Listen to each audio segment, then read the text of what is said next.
He fought for humanity until the very end, and was rewarded by being turned into the Empire's hunting dog, used, controlled, and eventually discarded. But instead of dying, he opened his eyes again.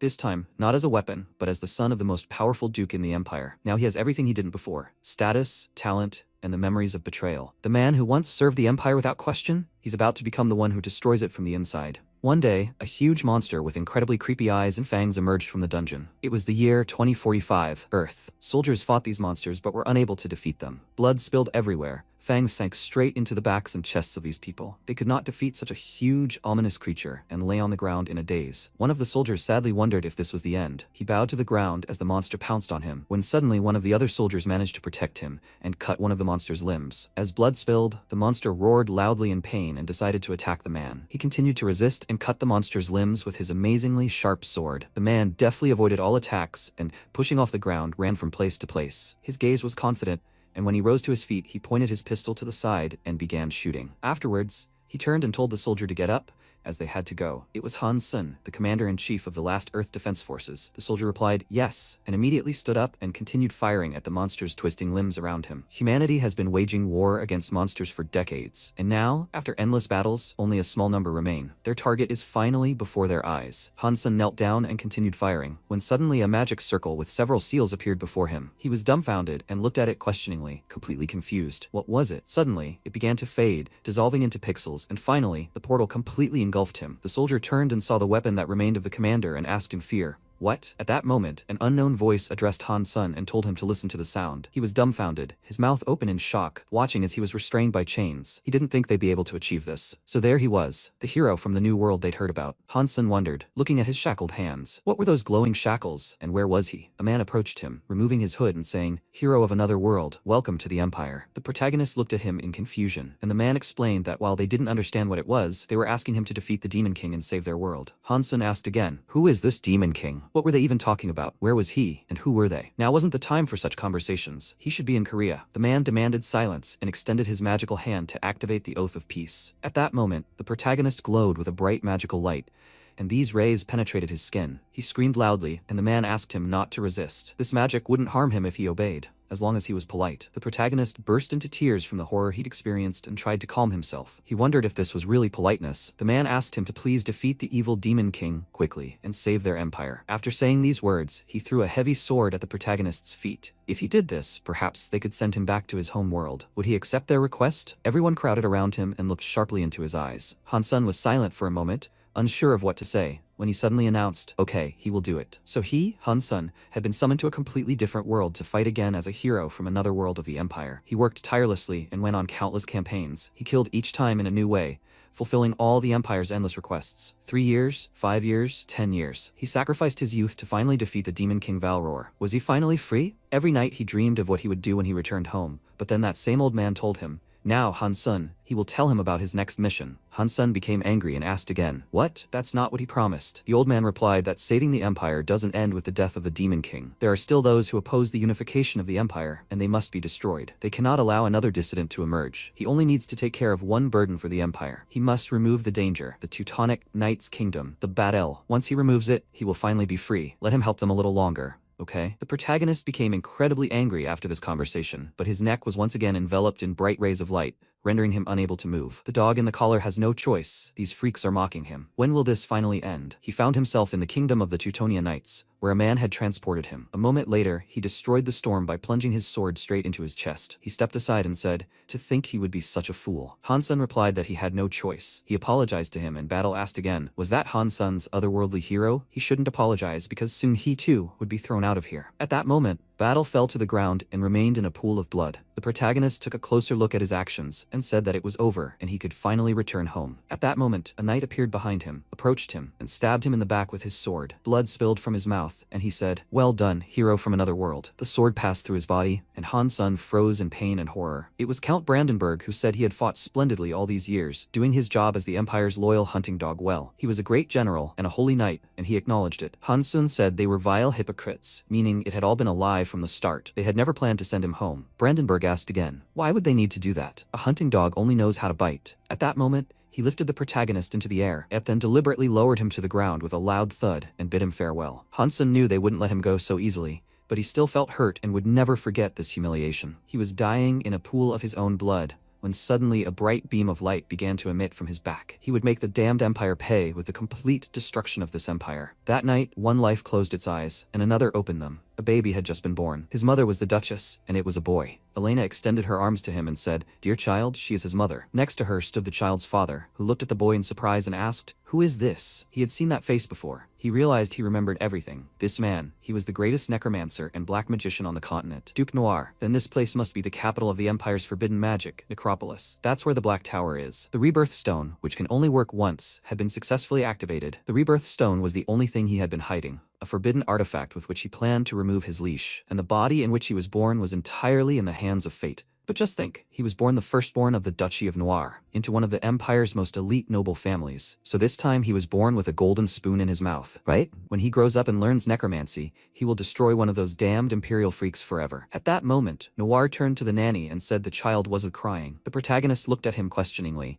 and the nanny approached and said it was strange. He was breathing clearly but silent. Elena turned to the nanny and asked if she could take a closer look at his condition. The protagonist, perplexed, thought that he wasn't a child, and tears couldn't be so easily induced. The nanny continued to say that his breathing was stable, so they had nothing to worry about. Noir turned to her and asked if a child's not crying was considered a bad omen. The nanny replied that they had nothing to worry about, His Highness. But if he sincerely wanted him to cry, he could spank him until the tears flowed. At that moment, the nanny began spanking him and laughing, causing Han-sun to tense up. He felt uncomfortable and hurt, and he wanted to curse. Noir replied, "What a stubborn child." Elena said he must have inherited his lordship's willpower. Let her handle him. Han-sun thought they were just idiots, because their son was fine. When Elena picked him up, she tried to hit him too, causing him to frown, but Elena only stroked him and didn't lay a hand on him. As the warmth of her gentle hand touched his skin, he suddenly remembered something. When was the last time he'd felt such warmth? He recalled the years of his past life. The soft, trembling hand of the young diplomatic lady, his new mother, radiated a love he hadn't known in years. Han-sun, who hadn't shed tears since he was old enough to reflect, couldn't help but weep. 8 years had passed since Dale was born. Noir rose from his bed and said that time seemed to fly by. Elena confirmed this thought and asked if Dale was still in the study. He hadn't looked up from his books since he was 4. Noir replied that he must have taken after her. He seemed interested in magic. At that moment, Elena turned his face to her and said,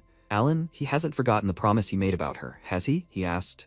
Does Elena mean the promise that he wouldn't teach Dale necromancy? Elena replied that this meant he remembered. Noir confirmed. "Of course he does, my dear. Don't worry. His gift to Dale for his birthday tomorrow?" But before he could finish the sentence, he suddenly heard a noise outside the door. There was a knock, and a servant who arrived in the room shouted, "Your Grace, young Master Dale." But before she could finish the sentence, his parents tensed and became frightened. They immediately ran into his room and shouted, "Dale, is he all right?" Han-sun, meanwhile, was lying on the floor, radiating blue energy. He became wary and turned around, saying, "Mom, Dad." He had taught himself this magic, and his parents shouted, "Dale." Elena ran closer to him and asked, "Are you hurt? What just happened?" He replied, "I'm all right, Mom." And Noir held out his hand, feeling mana floating in the air. He was only 8 years old, and he could already release mana. Dale begged his mother to please let him go while she held his cheeks, and at that moment, Noir asked, "Did he release mana from his body?" The phrase seemed threatening, and Han-sun knew he would find it strange, and that he had screwed up. Even he didn't know he could release mana so soon. But he turned to his father, unsure what to say, because if he didn't answer quickly, they might become suspicious of his true identity. Noir smiled and said what was to be expected from his son. He patted his head and said it was a pity he couldn't teach him necromancy. Dale asked himself again, can't he teach him necromancy? Then what about his revenge? Elena was delighted and said the servants would clean everything up, so he should quickly return to his room. He replied, "Yes, Mom." At that moment, Noir turned to Elena and said he was thinking of gifts for Dale. Sometime later, a banquet was held to celebrate Dale's birthday. Many distinguished guests had gathered in the hall. They were discussing their visit to this event. Today was the young master's birthday. Of course they had to come. It seemed all the nobles belonging to the Black Duke's territory had gathered. One of the curious individuals asked, "By the way, when will the young master arrive?" Someone was commenting on how long they hadn't had such a grand banquet. It seemed a bit late, but it was already very lively. In the banquet hall on the second floor, the protagonist sat, his head bowed in sadness. To think that all these people had gathered just to celebrate his birthday. It was so tiring. Perhaps because he had become accustomed to being treated like a failure since his days as a hero, being treated like a young master still made him feel uneasy. At that moment, someone knocked on his door, and he continued to think. Besides, he was still upset about the destruction of the table the other day. He couldn't believe his mana had gone berserk just from remembering his time as a hero. He wondered who brought this book, the biography of a hero from another world. That he hadn't thought about it? This body had too much talent to give up necromancy. How was he supposed to convince his father? He vaguely heard him say that he thought gifts were a good idea. Maybe he should try asking him to teach him necromancy, but it probably wouldn't work. He looked at his mother, who entered the room and apologized for keeping him waiting. He was glad to see his mother, and she congratulated him on his 8th birthday. Dale turned to her and asked who the person behind her was. She asked to be allowed to introduce them. Next to her stood a hooded girl, covering herself and not showing her face. Elena informed him that she was the elder of the Blue Magic Tower and a master of water magic. This is the illuminated Lady Sepia. She will be his teacher. The protagonist looked at her in bewilderment, and Sepia said that she looks forward to the opportunity to work with him. Elena congratulated her son in this way and whispered a happy birthday in his ear. Han-sun was dumbfounded. Did they really hire the elders from the Blue Tower as his teacher? In that case, they intend to teach him water magic, which is aimed at protection and destruction. As he thought, his mother does not want him to study dark magic. At that moment, Sepia turned to him and asked if they could talk alone. He answered, "Yes, Teacher Sepia." After a while, they went outside into the snowy forest. Sepia said that perhaps he had already heard, but she was asked to teach him only water magic. He was not disappointed. She was sure he would like to learn another type of magic. He looked at her in bewilderment and asked, "But how did she know about this?" Sepia replied that it was only natural that he wanted to learn his father's necromancy, dark magic. However, the conditions for the Black Duke's marriage were a well-known fact in the Empire. During the Black Duke's courtship of Lady Elena, she was frightened by his ill repute. For her sake, he promised that his dark legacy would not be passed on to his heir. On their wedding day, the elder of the Black Tower wore snow-white robes instead of their usual black robes. Since their marriage was based on such a vow, it would be difficult for him to immediately study dark magic, but she would find a way to convince Lady Elena. So, does he accept her teachings? Han-sun was surprised and asked again, "Teacher, isn't she bothered by dark magic or necromancy? For an elf who values the laws of nature, resurrecting the dead must be something strange." She chuckled and said, "How funny. So the holy power of the priests that resurrects the dead is part of the will of nature?" Han-sun was surprised by these words and did not answer. Necromancy or resurrection were the same thing in her opinion. Han-sun was surprised and his mouth fell open in amazement. She was very different from the usual narrow-minded elves, and perhaps she was a much better teacher than he thought. Sepia asked, "Well, should they begin their lesson now?" She heard that a few days ago he created a fragment of a mana circle. She suggested that he set their first target. This would expand this fragment and form a single circle. He was surprised. The first circle? That was perfect. The magic books he had read required using the first circle, and he should seize this opportunity. Sepia asked him to place his hand on his heart and concentrate. He replied, "Yes, teacher." When he placed his hand on his heart, he realized that this world was different from Earth. This world was filled with mana. However, unless he was an ancient creature like a dragon, handling raw mana in this way was impossible. Therefore, to filter and process this raw mana, a heart mana circle was necessary. After collecting and arranging the scattered fragments of mana around the heart, he needed to make the assembled circle rotate evenly around it. This meant that the circle was the process of imprinting the pathways through which it enters the heart. Just as Teacher Sepia had told him, he was able to create bright rays of light around himself by using mana. At that moment, Sepia told him to begin carefully rotating the mana around the heart. This usually takes about a month, so he shouldn't rush. At that moment, he looked at his hands and turned to the teacher, asking again, "Like that?" She was dumbfounded, unsure what to say. Asking again, "What? Is it possible for a child who has just begun training to form a protective circle for minutes? What if he is a gifted child with a talent for magic?" At that moment, Han-sun released magical rays of light from his hands and smiled as he took advantage of them. Sepia looked at him in surprise and asked, "Dale, could he try releasing his magical power through the circle?" He replied that he would try it now. Normally, even releasing mana through a circle isn't always easy for beginners, but at this level, he wouldn't be able to exact revenge on the Empire, let alone catch up with Duke Noir. In his previous life, he could only use deadly combat magic with the magical engravings on his body, but this time, things would be different. This body, having inherited the talent of the Lord of the Black Tower, naturally absorbs mana. Perhaps he could learn not only water magic, but other forms of magic as well. Now he needed to focus and allow the mana he had accepted as his calling to flow to his fingertips and create it. The most deadly shard, aimed at the Empire's throat, was a stone that could create a defense for minutes. Sepia, watching the scene, mused that mana usually dissipates upon exiting the body, but he crystallized magical power to create a rather perfect ice bolt. Since he was concentrating on the form, the destructive power might not be enough. The protagonist continued to use his abilities and suddenly struck a nearby tree, which glowed with magical light and, a moment later, exploded and collapsed. When the tree fell, Sepia turned around in bewilderment. She was deeply alarmed by this episode. He had created a stone sharp and hard enough to pierce the tree. This is not the level of precision a mere 8-year-old can demonstrate. She turned to him in horror and Han-sun waved at her with a smile. Sepia wondered who really stood before her. As she lowered herself closer to the tree, she just touched it and said, "Oh my god." She thought it would be mana transfer at best, but it turned out to be an ice element used during the mana release. It was basic magic, but who would have thought it would penetrate magic that so perfectly absorbed nearby cold? Han-sun turned to her and asked, "Master, did he do something wrong?" Elena turned to him with a smile and remained silent. The complexity of the magic formula was far beyond what an innocent child could unknowingly create. This rotation, acceleration, and overload magic incorporated 3 formulas known as the golden ratio of combat magic. That he could unknowingly project and cast such a completely deadly spell was simply astonishing. He turned to his teacher again And Sepia waved her hand and said it was nonsense, and she understood why the Duke might consider it regrettable. Sometime later, Sepia arrived at the palace and, turning to Noir, told him everything she thought. Noir asked again, what did she mean she couldn't teach Dale? She remained silent, and Noir continued that if he had reached the first circle in just a few minutes, then she should definitely teach him. She replied that as soon as young Lord Dale reached the first circle, he immediately cast a perfect killing spell. At that moment, Noir was dumbfounded and horrified. It was hard to believe that a mere 8-year-old child had done this. A battle magic formula was used to create it. It was in the perfect golden ratio. She informed the Duke that young Lord Dale has a talent for murder. At that moment, Noir frowned and said, so she says this as an elder of the Blue Magic Tower who opposes violence. She can't teach Dale? Sepia replied that that was not the case at all. If anything happened, she felt a strong desire to guide him on the path of truth with her own hands. Noir replied that in that case, she had no reason to refuse. At that moment, Sepia said, Duke's dark magic. It seems young Master Dale has already mastered the magic he wanted to learn. At that moment, Noir was stunned. He didn't know what to say,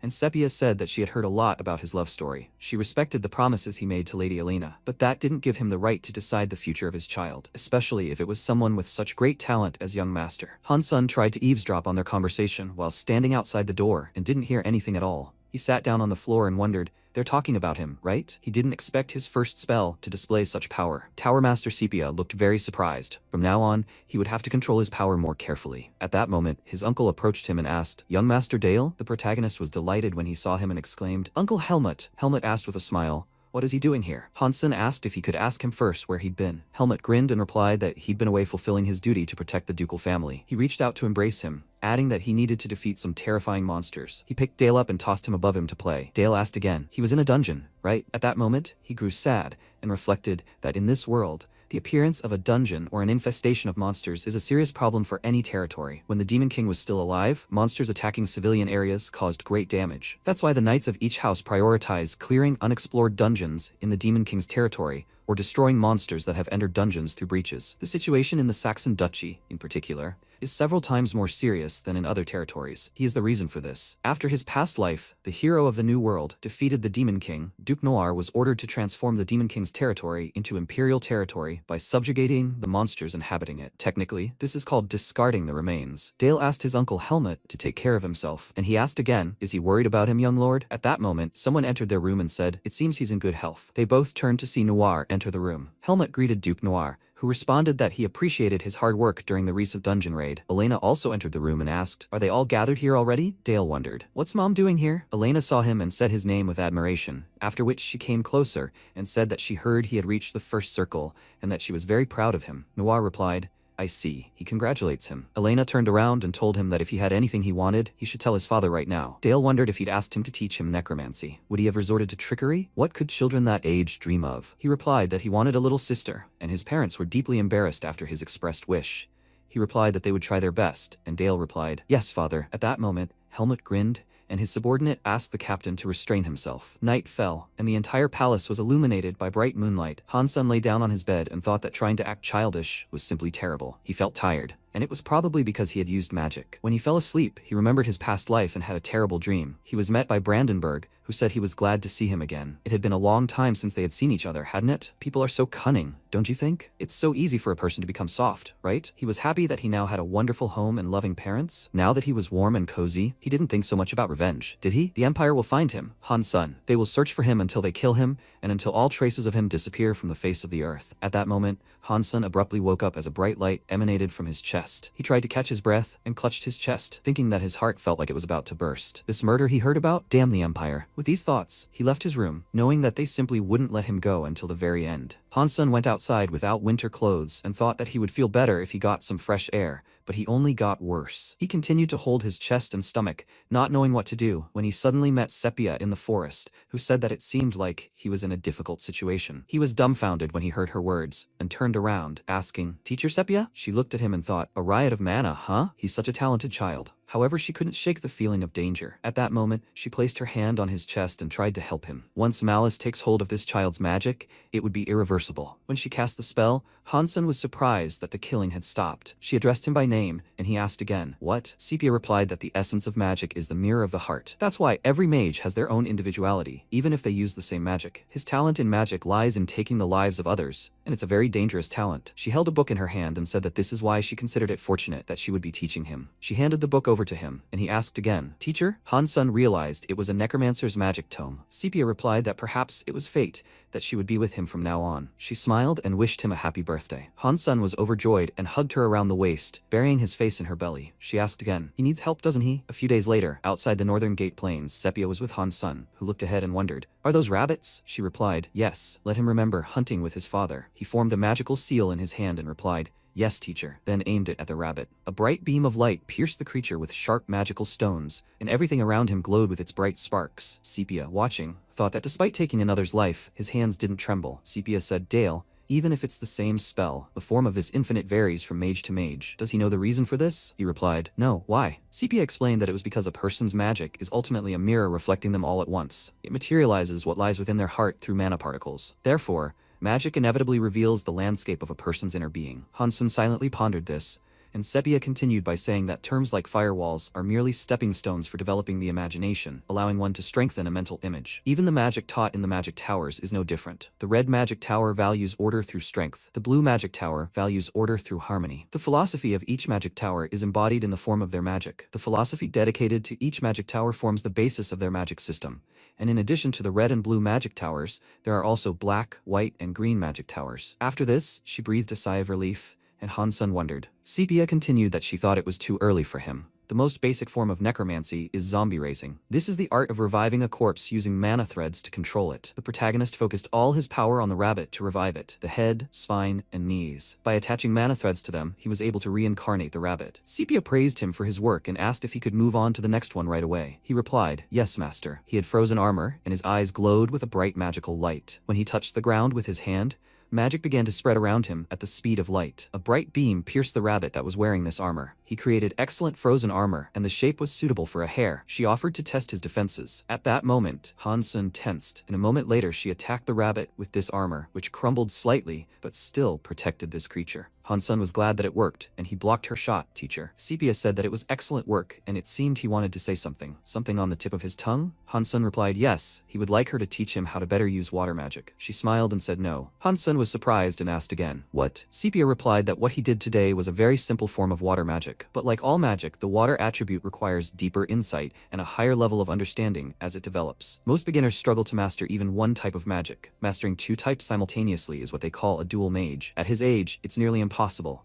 and to her, it seems like excessive ambition on his part. His mouth dropped in surprise, and he asked again, "What? Ambition?" After everything he'd shown her, she still thought it wasn't enough. Hansen turned to her and said that she herself had said they would find their way forward together, but now she was saying the opposite. Sepia lowered her gaze and abruptly replied that today's lesson was over. That night, in the study, the protagonist entered the library and collected several important books. There was nothing he couldn't do alone. He would perform so well that she would have no choice but to teach him. He began reading the necessary and important spell books, and a pink aura appeared around him. The next day, when he went out into the forest with Sepia, he dozed off because he hadn't gotten enough sleep the night before. Sepia asked if he was okay. It looked like he hadn't slept a wink. He replied that he just stopped for a bit to prepare something. Sepia asked him not to strain himself, and he held out his hand and replied, "Yes, teacher." At that moment, a seal of magical dark light appeared from his hand and surrounded the rabbit. Sepia noted with joy that he had already fully mastered it. Suddenly, the protagonist began to destroy this magical barrier and exploded the ice. Sepia didn't understand and was dumbfounded. What had just happened? Was that all? A bright purple beam of light emerged from within the rabbit and pierced the creature completely, and a moment later, a bright magical explosion erupted in the forest. Sepia was dumbfounded by what she saw and realized what it was. A multitude of bright fragments flew past her, and she silently looked at Dale. He said,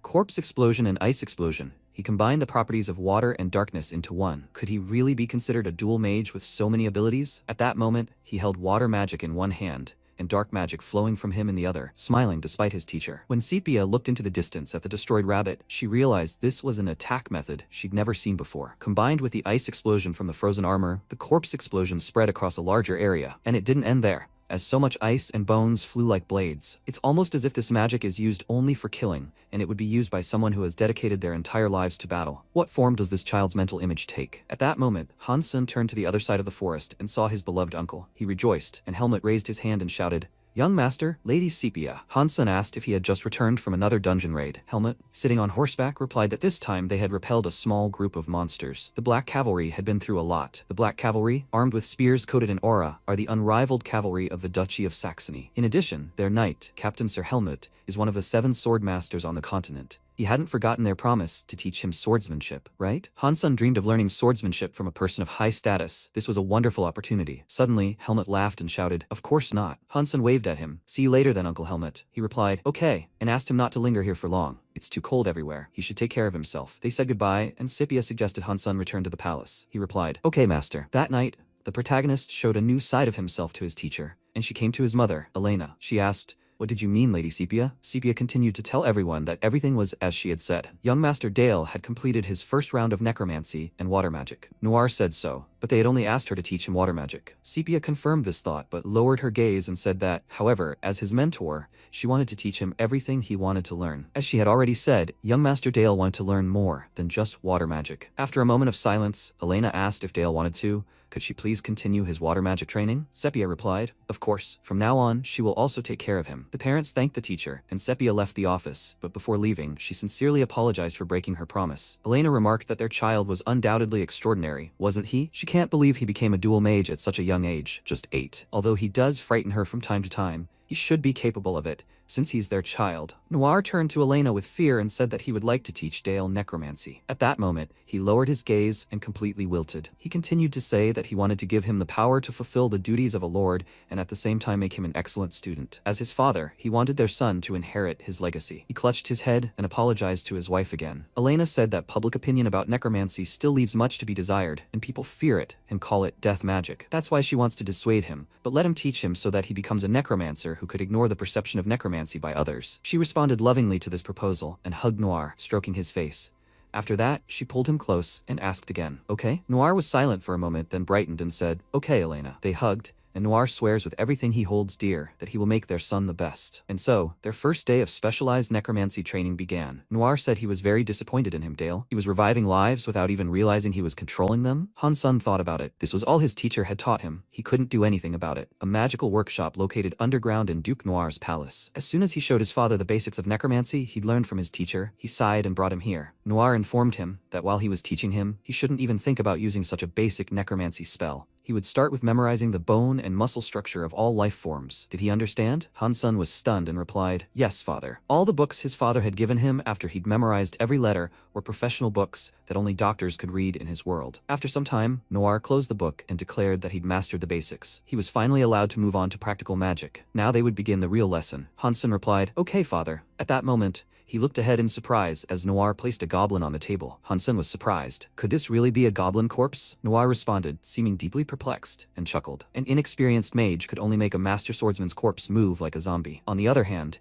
an experienced person could transform an ordinary soldier into a death knight, and now this was an ordinary undead soldier. How would he control it? Hansen was a little frightened and held out his magical hand, thinking that unlike a rabbit, which was small and consisted of only a few bones, a goblin was much more difficult to control because it was bipedal and had to be bound together by numerous threads of mana. He should fire now. It would be like trying to control a complex puppet. At that moment, he tensed up and actually tried to use his powers, wondering if it had been a mistake to use posthumous cruelty to strengthen his defense. This creature's joints were frozen and he couldn't move them. What should he do in this situation? At that moment, Noir placed his hand on his son's shoulder and said, "Dale, while it might be a good idea to strengthen this creature's body by increasing its post-mortem rigidity, the downside is that it limits the corpse's movement." Hansen was dumbfounded when he heard this, and Noir asked him to watch his movements. At that moment, he generated magic in his hands and directed it at the goblin. Hansen gaped in surprise and watched every movement carefully. The goblin was shrouded in dark magic, and rib cages were originally designed to protect human internal organs. But there was no need to protect the organs of the dead, was there? He must understand the structure of his target and modify it to suit his needs. Hansen was even more surprised when he heard this, and Noir explained that this was precisely the basis of black magic. After that,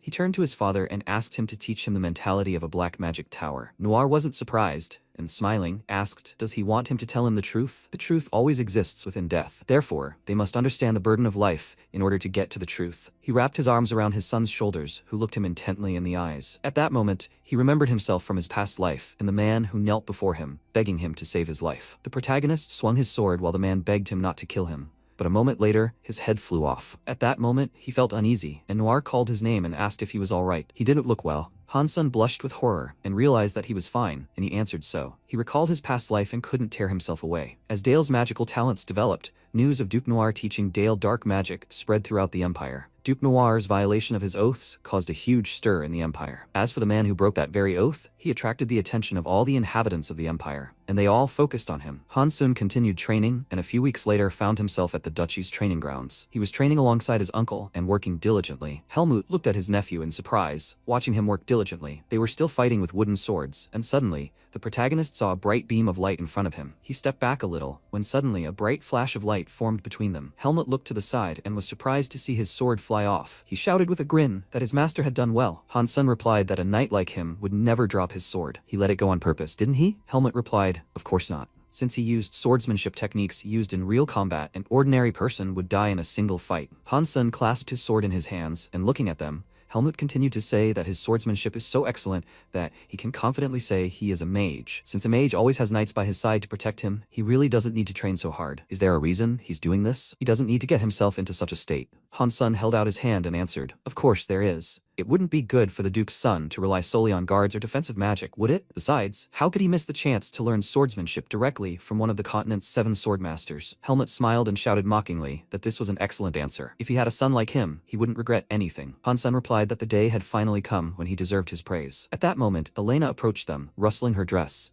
She said that they both seemed in high spirits. The guys turned in her direction, and Han-sun asked what brought her here. It was cold outside, after all. She replied that she wanted to see how hard her son was working, and she had some news for him. He asked again. What? Elena asked him again. Did he remember the birthday present he asked for? Han-sun thought about it, and realized that maybe yes. Let her remind him what it was. That's right, he asked for a younger sister. At that moment, he was dumbfounded, and Elena smiled because he would have to take good care of his little sister, Dale. She was pregnant and holding her belly. Han-sun was delighted and said of course. 10 months later, they had a little princess in their house. Isn't she so charming? Dale lay on the bed with his mother and answered, yes, of course. He still can't believe that he now has a sister. She is so incredibly cute. He tried to touch her face with his hands, and Elena asked, he wants to hold her? At that moment, he exclaimed, what? Elena told him not to be shy, and not to be afraid to hold the baby in his arms. He grabbed her in his arms, and Noira said that as soon as he really hugged her, it was not as difficult as he thought. So what does he think? She's very similar to him, isn't she? Han-sun continued to hold his sister in his arms and remained silent. Elena responded that it was strange. She cried every time she picked her up, but never cried when he did. She seemed quite happy. Dale smiled, looking at her face, and suddenly his parents asked how he felt now.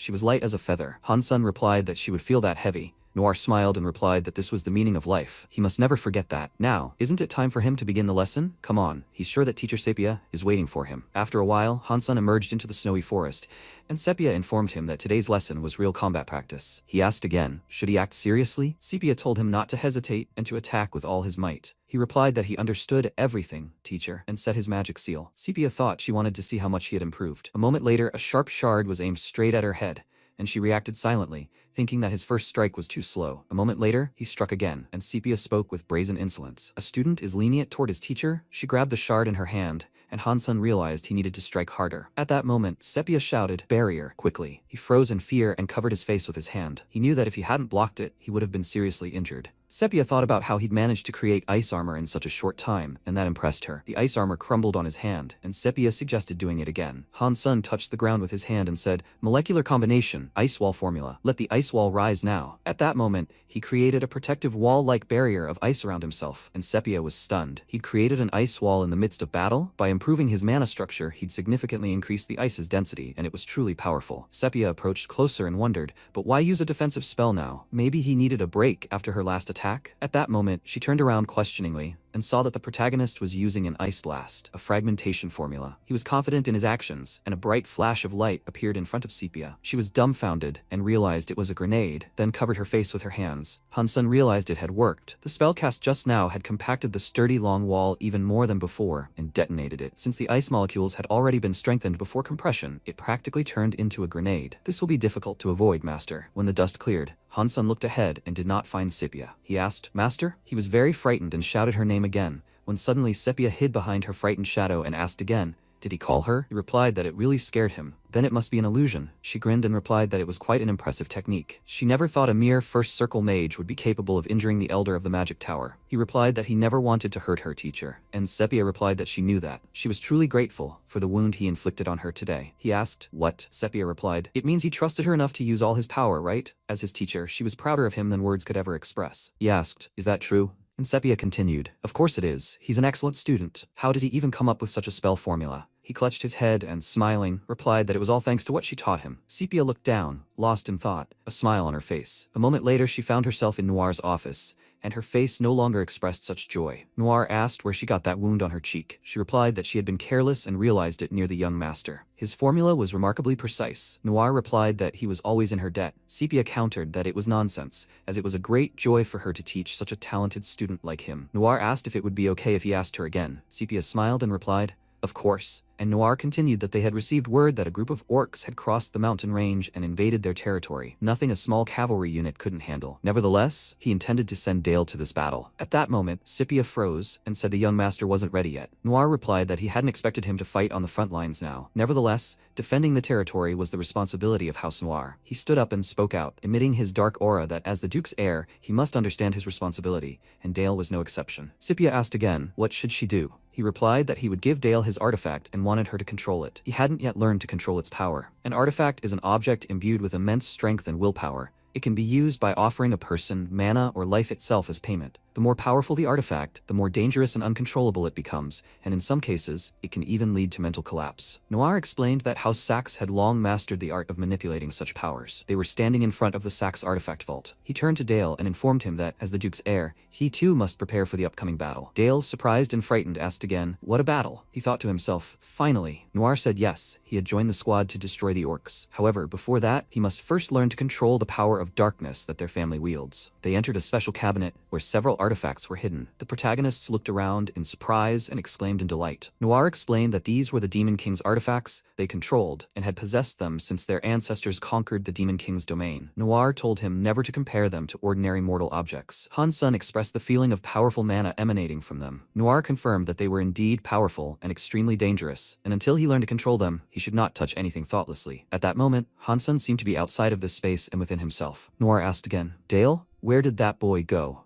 Han Sun had already headed to the place he was interested in. A moment ago, he realized he needed a suitable artifact. He heard a sound coming from one of the artifacts. He has people he wants to take revenge on, right? It senses his hatred and offers to kill them together, so let him choose that particular item. All the artifacts began arguing among themselves over his choice, begging him to take them. Han Sun realized these dark artifacts resonated with his deepest resentment, but that wasn't enough. He needed something far more powerful. He saw a cloak behind him and asked, when did this cloak arrive? He paused and realized it was a shadow cloak. During the hero's age, Duke Bertha of the Demon King's army used this top-tier artifact. It had the ability to transfer form to shadows, making him an incredibly difficult opponent. Han Sun knew he had to try it, so he donned the artifact. When Noir and Master Sepia saw it, they exclaimed his name, and he turned to look at them questioningly. At that moment, a dark aura enveloped him, repeatedly declaring it was hungry. So it all begins. This is no ordinary shadow. Whoever mastered it in the past could summon shadow storms and move darkness as if it were a living being. However, to truly control it, the master must force the shadow creature to submit completely. So it won't be easy, right? Han Sun looked at his hands, where the dark energy was concentrated, and was horrified to find himself inside this dark magical epicenter. The teacher and Noir watched in bewilderment. Noir clutched his head, unsure what to do, and Sepia said that it was getting late. Should they worry? Noir replied that if this continued, he would lose his mind and be eaten by a shadow creature. She asked again, what? Well, then they needed to act. Noir said that they would have to pull him out by force. At that moment, a strong wind arose in the room, and a bright light shone directly into the eyes of the teacher and father. The magic circle evaporated, and Dale found himself back in the room. Noir asked again, Dale? He smiled and replied, yes, father. Sepia ran closer to him and asked if he was okay. He replied that he was fine, and Sepia said that he had made her worry. He replied that it had only slightly affected him. Noir couldn't understand how he could remain unharmed. How could a child master such a powerful artifact? Han Sun turned to his father and said he had a question, and asked him to speak. Han Sun asked if he could touch the other artifacts too. Noir and Sepia were dumbfounded by this question, and Noir suggested that he try. Han Sun thanked him, and thus began Dale's exploration of the Saxe family artifact vault. It was something that took all day and all night. A few days later, at the ducal family's training grounds, Helmut mentioned to the young master that this thing he was currently wearing was a shadow cloak. He replied with a smile, yes, that's right. Helmet scratched his head in confusion and said that people were saying this artifact was incredibly difficult to control. Was he really okay? He grinned and replied that he was fine, and that aside from a slight tingling sensation, everything was fine. Helmet replied that it was surprising, and Han-sun said that perhaps he had been alone for a long time. As soon as he saw him, he clung to him. Maybe he just wanted to befriend him? Helmet laughed and shouted, to think he'd call something so dangerous lonely. He's too kind. Han-sun thanked Uncle Helmet for these words, and said that he had a favor to ask. Helmet asked again what he wanted. He replied that he would like to arrange for a real guy to serve as combat practice. Helmet exclaimed, of course he can do that. He will do everything possible not to disappoint him. Han-sun thought that meeting one of the continent's 7 swordmasters might still be an impossible task. His aura alone instilled fear in him. Helmut asked him not to be afraid, and that he would fight him using only the basics of swordsmanship, without using aura. Han-sun mentally thought, does he mean he won't be so harsh with him? But a knight must fight seriously, and that's their credo. His true goal in this sparring isn't the duel itself, but to practice using the shadow cloak. The power of the weapons he can create from shadow creatures will determine the true value of the artifact, and this battle will be a necessary test. At that moment, he used the shadow blade throw and pounced on the terrified Helmet, who began to fend off the attack with incredible terror. He couldn't understand. Had he really blocked the blow with strength alone? It was simply incredible. Helmet grinned and shouted that this was excellent, and now he would attack him first. When Helmet tried to attack the protagonist, he rolled back slightly, and Helmet, greatly alarmed, looked questioningly at Han-sun. It was an unexpected attack. How fascinating. Han-sun was incredibly frightened and tried to deflect the dark rays of light that were creeping closer to him, when he suddenly used magical powers and deflected them with ease. Helmet was dumbfounded, and looked at his nephew in surprise. Thinking that he had blocked that blow, he struck with enough force to break an ordinary sword in half. That's the difference between a common weapon and a high-level artifact. Helmet shouted for him to perform 10 more exchanges, and the battle continued. That day, the knights watching the duel whispered among themselves in disbelief. None of them had ever endured more than 2 exchanges with Captain Helmet. They felt an indescribable wall rise between them and Dale. Dale turned to the knights and looked at them questioningly. A few days later, on the day of deployment, Elena said she would speak with his father again. No matter what he thought, she couldn't let him go to such a dangerous place. Han-sun told his mother not to worry, because Dad and Uncle Helmet would be there. Elena asked, but what if something goes wrong and he gets hurt? Han-sun's gaze grew sad and, turning to his mother again, he said he needed to become stronger so that one day he could bear the burden of the duchy. When the time comes, he will need the strength to protect her, his father, and his sister, Liz. That's why this experience is so important to him now. Please, he wants to become strong enough to protect her. Elena sadly replied, okay, then let our son go. Han-sun mounted his horse and said he would return soon. They would be at the temporary base by dawn. The knights reported that the troops were ready to depart, and Noir replied, okay. He turned to Dale and told him to give the order to move out in his place. Dale, surprised, asked again, what? Noir replied that one day he would command their proud cavalry corps, the Black Cavalry. These were his knights. He was dumbfounded that these were Dale's knights, not Han-sun's, and this would be his first battle as their leader. Yes, this time everything would be different. He turned to the knights and announced that the time had come. In time, proud and of the swords of the House of Saxony. The knights shouted back, yes, young lord. He announced that all troops were to take their positions. This operation would involve 250 cavalry and elite units stationed in the White Mountains, the Winter Guard. Their target was approximately 1,000 orcs. The orcs had crossed the mountains, heading upstream along the Saxon River to escape the cold and hunger. They would soon move downstream. They would strike intermittently, crossing the lower mouth of the Saxon River and setting an ambush there. There was only one way for 250 men to quickly cross the deep river. Sepia asked everyone to please step aside while she built an ice bridge. Han-sun was glad to see his teacher and realized that she had come all this way to help them, and despite her persistent pursuit of pacifism and harmony, she was helping them. Sepia said they could now cross the ice bridge. She wished him victory, your grace. Noir asked her to accept his thanks, and Dale turned to Sepia and said, Master, he's leaving. Sepia watched him go with sadness, thinking how strange it was. To think a student could make his teacher so worried. Moments later, a hidden squad of Winter Guard Rangers ambushed the temporary base. Fire arrows darted straight at the enemy squad, aiming to destroy them. Everything around them erupted in a bright flame, and the ogres were destroyed. One of them screamed loudly, prompting Helmet to announce that the 1st, 2nd, and 3rd Cavalry battalions should now form up an attack. They all formed a line and continued the fight. Helmet turned to Han-sun and asked, what do you say, young master? He considered the thought. Since each horse's hooves hit the ground twice per second, they were moving at a speed of at least 40 kilometers per hour. Given the combined weight of the riders and their armor, the force of the impact would be enormous. And when spears 3 to 4 meters long are locked in place, that's the spear formation. Enhanced by the knight's aura, even the orcs won't be able to stop it. Han-sun commented that the game was completely one-sided, and Noir confirmed his thoughts. This is the point of the cavalry corps, which is the pride of their duchy. Helmet said that he shouldn't relax, young Master Dale, because this is only the beginning. The fight continued, and the ogres advanced on them, shields in hand. Helmet said the ambush had worked, but not enough to destroy them. They would retreat, regroup, and then finish the job with alternating attacks. At that moment, they saw a bright blue light in the sky, and one of the knights shouted the retreat signal. All units must retreat. At that moment, the retreat began, and the orcs watched in bewilderment. They roared loudly, not understanding what was happening,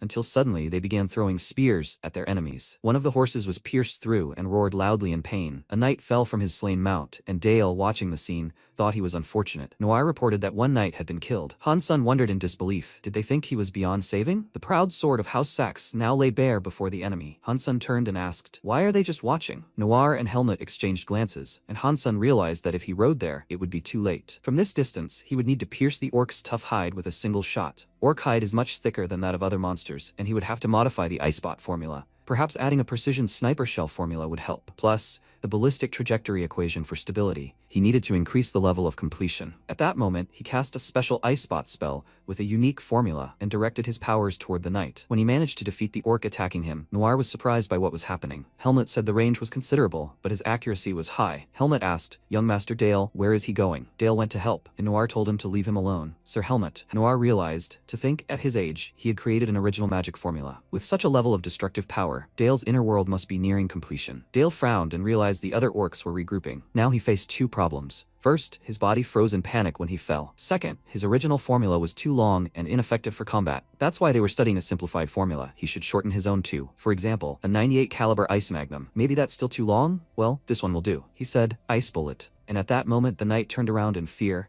and saw a bright beam of light pierce the attacking ogre with its tip. The knight asked in confusion, "Young Master Dale, why would he do that for someone like him?" He walked closer to the knight and told him not to worry, as House Saxe would never give up their trusty sword. He placed his hand on his chest, and at that moment, two more monsters appeared behind the knight, approaching, roaring loudly. Dale pointed his hand at them again and used his Shadow Blade skill. The entire area glowed with dark energy, repelling one ogre after another outright. Dale smiled and said, "Destroy them," when suddenly the monster roared even louder, but it was the dark magic that enveloped him as well, one last time. When the head of one of the last ogres fell to the ground, the remaining ogre was frightened and unsure what to do. He saw the bones of his recently deceased friend, and Dale asked, "Is this still here?" At that moment, he used the ice bullet again and declared that it was all over. The knight turned to young Master Dale in confusion and said that his legs were not moving. Dale smiled and said they had done it. He picked up the knight and said they had done it, but he would leave the rest to Uncle Helmet. He dragged the knight to him, and Helmet shouted, "Cavalry, charge! They must attack for the Saxon house and for young Master Dale." All the knights rushed to flee and defend their kingdom. Saxon base sometime later. Knights set up special tents, and guards appeared near the king's special tent. Noir told Dale they'd successfully completed the orc killing mission,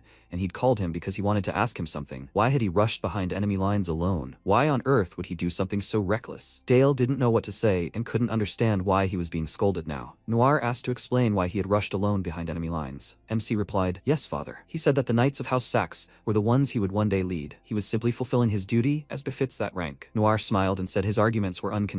Dale looked at him and thought, father was famous for caring for his knights. Why was he acting like this? He frowned and asked, "Should he ask why he stood by and watched his knight die, father?" Noir stood up and said, "The Northern Demon King's territory, under House Saxe, is constantly being attacked by hordes of monsters. Knights who fight on the front lines don't draw their swords in hopes of saving themselves." MC said, "And yet he hoped that he would save a loyal knight, father." Noir asked, "Just like him?" He frowned and spoke, "He made those who must think and act to survive on the battlefield believe that someone will save them." He headed towards Dale and asked how many knights with such a mindset would survive. The knights of their territory endlessly sharpen their blades to face the threats that surround them. Only when they reach the limit will he personally stop these threats. This is a noble duty that their house must fulfill. Dale looked down and thought, he is right. This is a logical truth that he cannot refute. Even he knew this in his past life, but somehow he forgot about it. Noir said, "But..."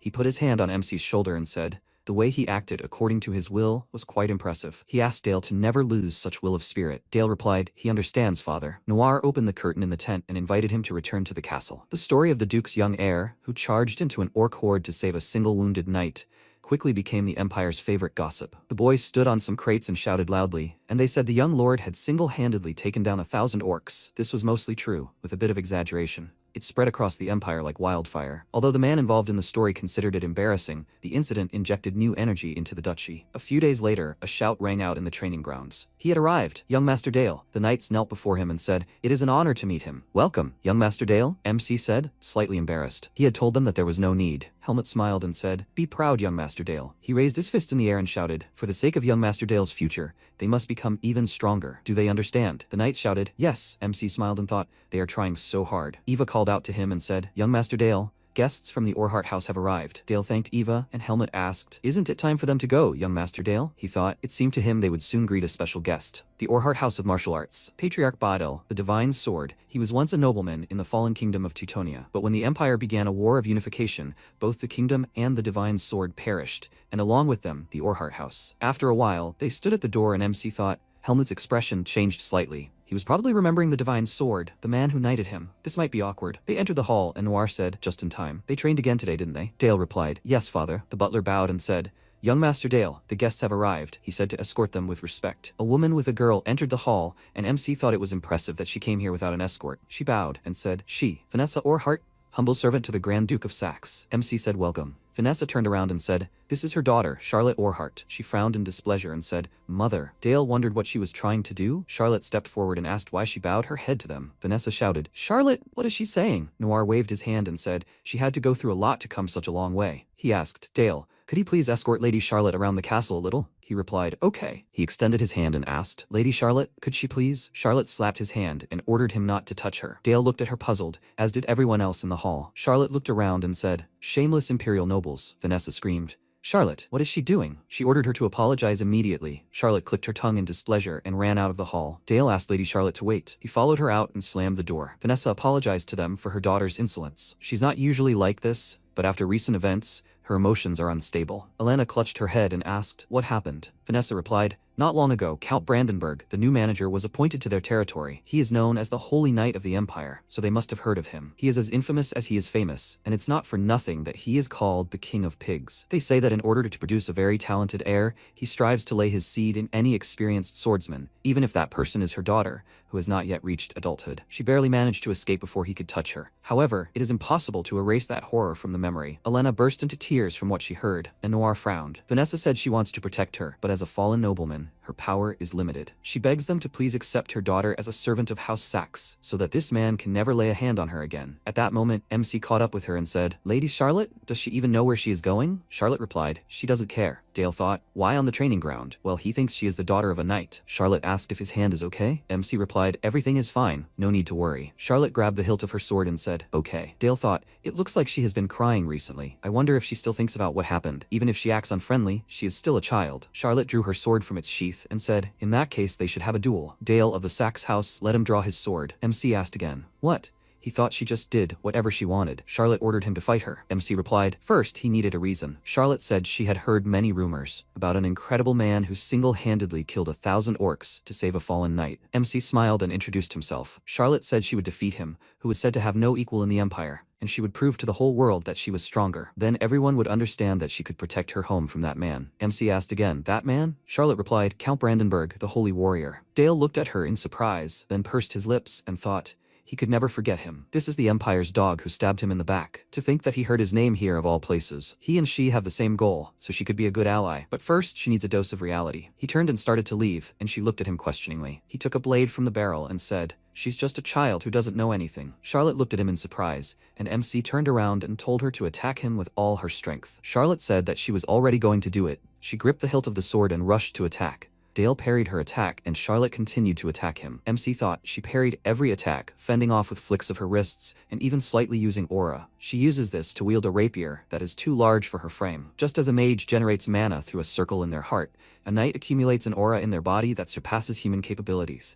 She truly is a knight, through and through. Charlotte smirked and, releasing mana through the sword, headed towards MC. He looked at it in surprise and blocked the blow. She thought happily, at this level, the advantage is on his side. When she was born, her father was no longer in this world, but every night her mother told her stories about him. She said that she should protect their home in his place, as the proud daughter of the divine sword. Even when their kingdom fell and their home collapsed, her sword did not slow down. So why does this boy keep stopping it? She looked at Dale and thought, something is wrong. Charlotte screamed and pulled her sword forward. She looked forward in surprise, and MC pushed her sword away. She thought, she is the daughter of the divine sword. Her sword flew back and stuck in the ground. Charlotte fell to the ground and asked why she can't win. MC replied because she is not the divine sword, Her pride as his daughter is valid, but in her current state, she will not be able to protect her home from that man. The sword of a holy warrior is tens of times stronger than his. Charlotte burst into tears and looked up at him. She asked, what should she do then? She stood up and asked what she needed to do. MC replied, Dale of House Sachs, he swears in the name of his family to become the protector of House Orhart. Charlotte was surprised by his words, and Dale said,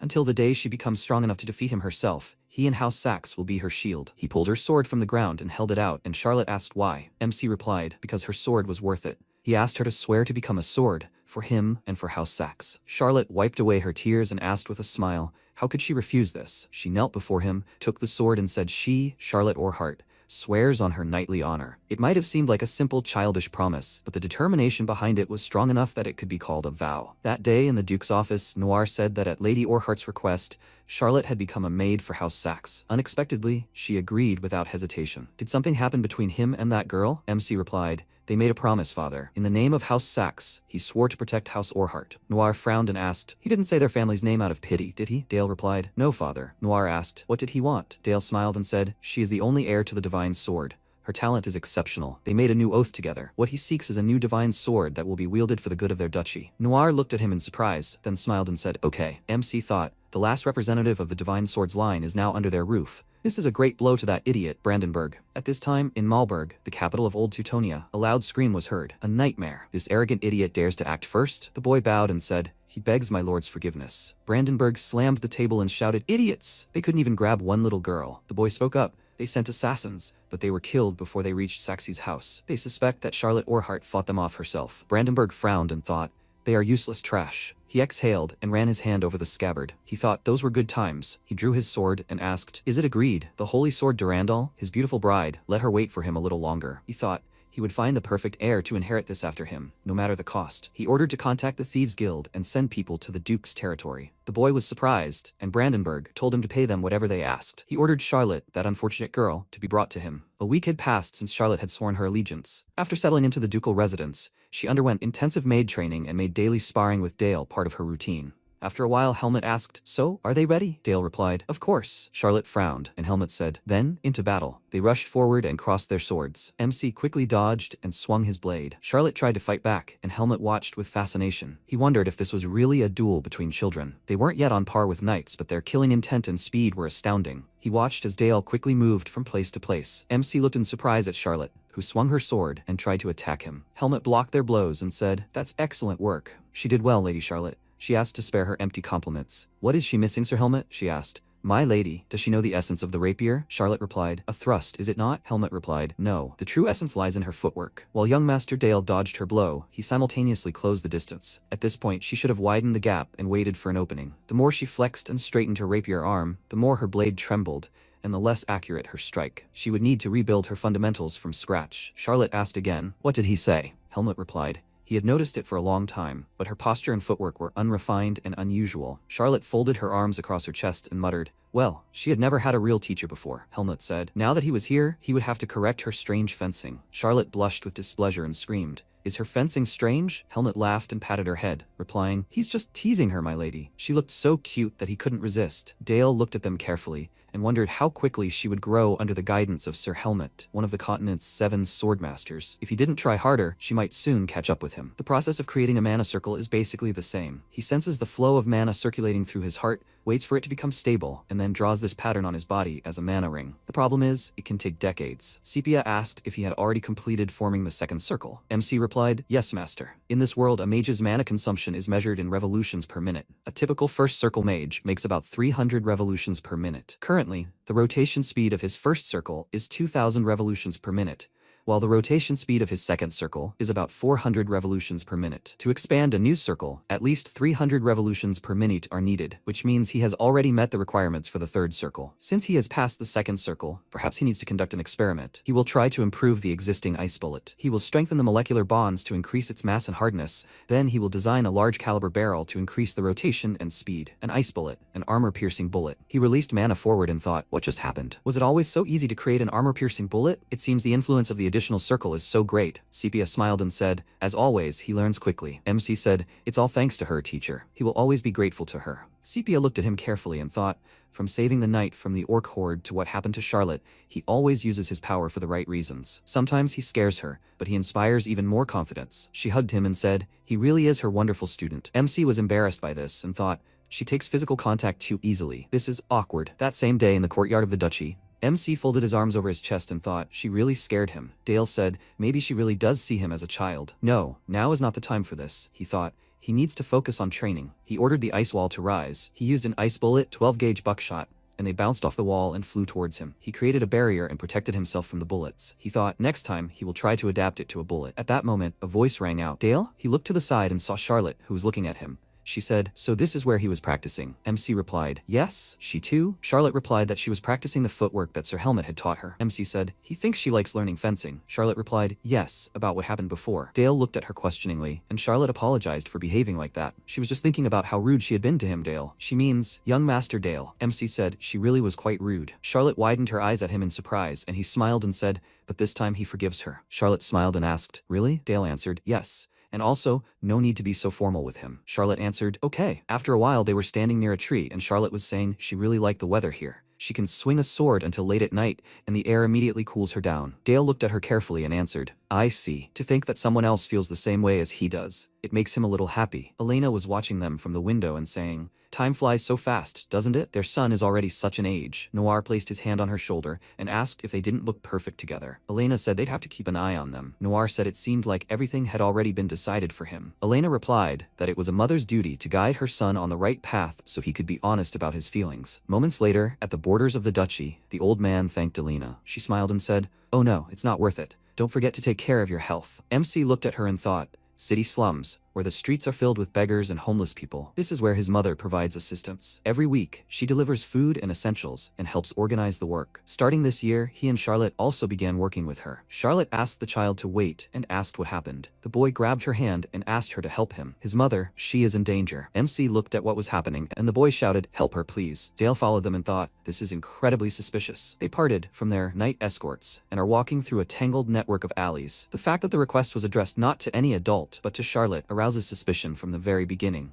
MC looked up and saw a man. He thought, this man, he is from the Thieves Guild. It seems he was sent by the Holy Warrior. He knew it. After all, their target is Charlotte. The boy said, one sec. He will get his mother. Charlotte replied, okay. The guy came out from behind the corner and said, oh my god, what are such precious children doing in such a dangerous place? Charlotte looked around and saw that they were surrounded. The guy said, they only have business with the little lady next to him, so he should leave quietly, young master. If they behave inappropriately here, he may get hurt. MC smiled and said, he, Dale of Saxe, swears to protect Orhart's daughter from thugs like him. The guy said, his nobility as an aristocrat is truly admirable, although it would be better for them to take into account the time and circumstances. Looks like he'll have to experience some of the pain this world has to offer. Charlotte said, Dale, she forgot her sword. MC said not to be afraid. It's okay. He thought this was the perfect opportunity to try out his new shadow cloak technique under the guise of self-defense. The guys rushed towards them and MC stepped forward. The guys asked, is there a wind? Dale moved and the guy yelled loudly, let them dodge, idiots. MC looked at him and thought, he got it all quickly. He guessed he was a high-ranking thief after all. MC quickly moved and released dark mana and the guy screamed, no, a new shadow cloak technique that Dale discovered after reaching the second circle. By creating shadows like parasites, they move on their own to kill the undead. The guy flew aside and screamed, and their leader frowned and asked, what is he doing? MC created a monster out of the guy, who screamed loudly, he is hungry. He is so hungry. The man spoke in fear. It is the undead. The guy screamed, what is he doing? Let him kill him already. He frowned and thought, whether he was the son of the Saxe Duchy or not, he will die from a simple swing of the blade. He rushed to attack and thought, in these alleys, no one can resist his aura-infused killing technique. He launched small blades towards Dale, who quickly deflected them. The guy thought, nightmare. He jumped up and swung his blade, but Dale activated his double-barreled shotgun and 12-gauge buckshot. It hit the guy's body and created a seal. Charlotte watched what was happening from around the corner and said, Dale? She stepped forward and saw the monster attacking the rest of the guys and the leader was kneeling in front of MC. He exhaled and Dale thought, he thinks the guy won't die from one shot. Aura users are really strong. The guy screamed, "He's not dead yet." He rushed to attack again and ordered to die, but at that moment, he was killed. The monster attacked everyone and screamed loudly, "He wants to eat. Eat." Dale turned around and said, "Charlotte, is she okay?" She fell to the ground and answered, "Yes." The guy screamed loudly, and MC used an ice bullet. He asked to save him, and Dale waved his hand and told him to come back. He walked up to the guy lying on the ground, and he screamed, he will tell him everything he knows. Dale asked again, everything he knew? The guy answered, yes, he would tell him everything. So, MC shot him in the head and said, he wasn't particularly interested. Charlotte looked around and said, this. Dale replied, this is the true face of House Sachs which people fear, and which will protect her. How does she feel being close? Does fear overcome her? Charlotte answered, a little. But it's okay. He fought to protect her, didn't he? After the oath he gave that day, she made her decision. If his house becomes a shield that protects her, then one day she will repay him by becoming the sword that swings for him. Thank him for teaching her what the future means. Charlotte said she will become even stronger. One of the reasons Dale took Charlotte in was because of the guilt over what happened to Sir Bedell 24 years ago. Dale extended his hand to Charlotte and she smiled. That's why Charlotte's decision to become Dale's sword was of much greater significance than Dale himself could have imagined. Meanwhile, at Count Brandenburg's estate, he sat at the table and frowned in irritation. He said, a nightmare. He looked at the head in the box and read the letter where it was written, he knows this will be a difficult visit, Count, but he must invite him to the Duchy of Saxe. He asks him, out of respect for their sincerity, not to refuse this invitation. This is Duke Noir's summons, sent to demand an account. Even a great holy swordsman cannot refuse this order. A few days later, at the ducal castle of Saxe, Noir said, he is sincerely grateful to him for coming all this way, Count. He did not expect him to arrive so quickly. Please let him forgive such a modest reception. Brandenburg laughed and asked, what could be more urgent than summoning his grace? He frowned and thought, these slippery little rascals. He said, after the commotion at the ducal estate, great unrest is spreading throughout the empire, and attempted kidnapping in the middle of the day. Noir looked at him silently, and Brandenburg said he thought he guessed the reason why he was summoned here. But of course, he, the Emperor's faithful sword, could not be involved in something so shameful, right? Noir put his hand forward and directed his mana towards Brandenburg and his knights. The knights asked, what was this sudden gust of wind? They began to dissolve and cried out, my lord, he begs for mercy. Brandenburg thought fearfully. Even the knights of the Order of St. Magdalene could not resist this magic. Advanced dark magic storm into oblivion. Brandenburg cried out in fear. Your grace, Noir said. On your knees, holy warrior. Brandenburg cried out in irritation. Does he even realize the seriousness of what he's doing now, his grace? Noir advised him to listen carefully. This is the first and last warning. Brandenburg thought, a nightmare. Even though the Dark Duke had his reasons, he didn't expect him to go this far. Noir said, as he knew, he had called him here for peace. But if he dared raise a hand against the children of House Saxe again, he would wipe every member of House Brandenburg from the face of the earth. He asked him to accept his words wholeheartedly. He must be tired from the journey. Why doesn't he rest and warm up? Brandenburg replied, he was grateful for the expressed generosity, his grace, but unfortunately, circumstances prevented him from staying in the duchy any longer. Noir smirked and said, I understand. In that case, he prayed that his return home would be uneventful. Dale thought that what his father had shown to Count Brandenburg, one of the Emperor's most loyal servants, would be the spark that would set the entire empire ablaze. Everything begins with the smallest ember. But it wouldn't take long for the fire to spread. Their duty would be to defeat the Holy Warrior. When the world learned that the Holy Warrior had been forced to kneel before the Dark Duke, the core of the empire would shake. In the Duke's office, Saxe-Sepia looked around in surprise and said, this. Noir replied, these are the corpses of the Thieves' Guild members who attacked Dale. All of this had been done by Dale himself. Corpses torn apart with large holes through them and their entrails spilling out. For the first time, Sepia began to doubt herself. Perhaps her teachings were flawed. Noir said she saw that directing Dale's extraordinary talents in the right direction would require his wisdom, Lady Sepia. He would like to offer him the position of chief rival, Sepia said. In other words, she thought he was asking her not just to remain his mentor, but to become a part of House Saxe itself. Noir said Dale depended on her, Lady Sepia, a lot, but even he couldn't guide him with his own strength. If she supported him, everything would change. Sepia replied, she understood him. Learning how this child sees the world was her most important task at the moment. Time passed, and Dale's 10th birthday arrived. Unlike last year's celebration, this time even envoys from the imperial court were present. Among them, the most prominent guest was Dale. Dale said, welcome, Marquis Julius. He smiled and said, it is an honor for him, young Master Dale. Some time ago, voices were heard in the hall. My God, you just have to look at these dishes. As expected of House Saxe, the boy said, it is such a beautiful sight. It's hard to believe they are in the center of the Northern Territory. The girl laughed and said, she agrees. She feels stupid for always worrying about the duchy being too far from the imperial capital. The central nobility of the imperial capital. The so-called Emperor's faction. They form the largest and most influential power block in the empire, called the Emperor. The reason they came to today's banquet is obvious. It is a hidden warning. A message from the imperial family that they will not let any insult to the Holy Warrior go unnoticed. Now the messenger chosen to convey this message unmistakably stands right before him. Julius said, so, he must be young Master Dale. It is a pleasure to finally meet him. The Crimson Lord, Marquis Julius, is the master of the Red Tower, a man who seeks flame, fury, and power through order. The mages of the Red Tower were infamous for their obsession with strong is righteous during the imperial era, and so they did not hesitate to become the executors of their ambitions. He himself was once subjected to all sorts of modification experiments by the mages of the Red Tower. Julius said, a genius prodigy from House Saxe. He had heard that he possessed an unrivaled talent for magic, unmatched by anyone in the entire empire. Rumor had it that even while defending his family's knights, he single-handedly destroyed a horde of orcs. At 9 years old, no less, as expected of his lordship's son. MC bowed and thanked him for the compliments. He hoped he would enjoy this evening. He went out into the garden and thought every year when his birthday was celebrated like this, he felt as tired as ever. Frankly, he would prefer to train with Charlotte right now, but officially she served as Elena's maid. Besides, if word got out that the daughter of the Divine Sword sparred with him, it could be dangerous for her. Maybe he should practice with his sword alone. A loud scream sounded behind him, making him freeze. Ordered to stand still, terrible maid. Dale turned around and thought, that scream. Could it really be that? He ran to the side and saw Eva, who was crying and screaming. Please? She's begging him. She serves the Saxe house. The man pounced on her and asked why a simple servant thought she could mention the Duke's name. He grabbed a blade and asked, everyone is busy celebrating his son's birthday, right? Instead of wasting time standing around, it's better to spend it with a woman, right? If she resists again, he will slit her throat. Now let her be a good girl and listen to him. MC yelled in irritation. Is he even aware of his actions? The man froze in fear and said, young master. Eva screamed, young Master Dale. He walked forward and asked what they were doing here. The man asked if he had ever enjoyed the company of a woman before. He was still very young, so he doubted he had such experience. How about he, Petro, personally teach him a thing or two? He grabbed Eve by the neck and held the blade to her neck. He'll show him a good time, she whispered, young master. MC put his hand forward and told her not to worry. He would soon rid her of him. He thought, in this world built on hierarchy, no one could imagine that he would be the one attacking. Dale fired towards Petro and he fell to the ground. He frowned and thought he was not going to retreat since challenging the Emperor's people was not the smartest thing to do. Petro stood up and shouted, what is he doing, young Master Dale? MC ordered him to kneel. Petro asked again. What? MC shouted. Did he not hear? He ordered him to kneel and apologize to Miss Eva. As she said, she serves in their house. She is one of the members of the Saxe house. Petro thought irritably, this little brat from Saxe. He said, young Master Dale, to his regret, he stands here today as the representative of his majesty himself. Insulting him by defending the honor of a low-born girl is tantamount to insulting the emperor. Dale asked him to tell me, does his majesty enjoy harassing servants from noble houses for fun? Petro asked again, excuse me, how dare he say such a thing? Noir, Elena, and Julius approached them and MC said, this is his last warning, on his knees. Julius said, aha, what an interesting turn of events. Noir screamed, Dale, what is going on here? He replied, this man attempted to use violence against one of the servants of House Saxe. Noir screamed, and for this he showed such disrespect to Lord Petro? Petro cried out, yes, your grace.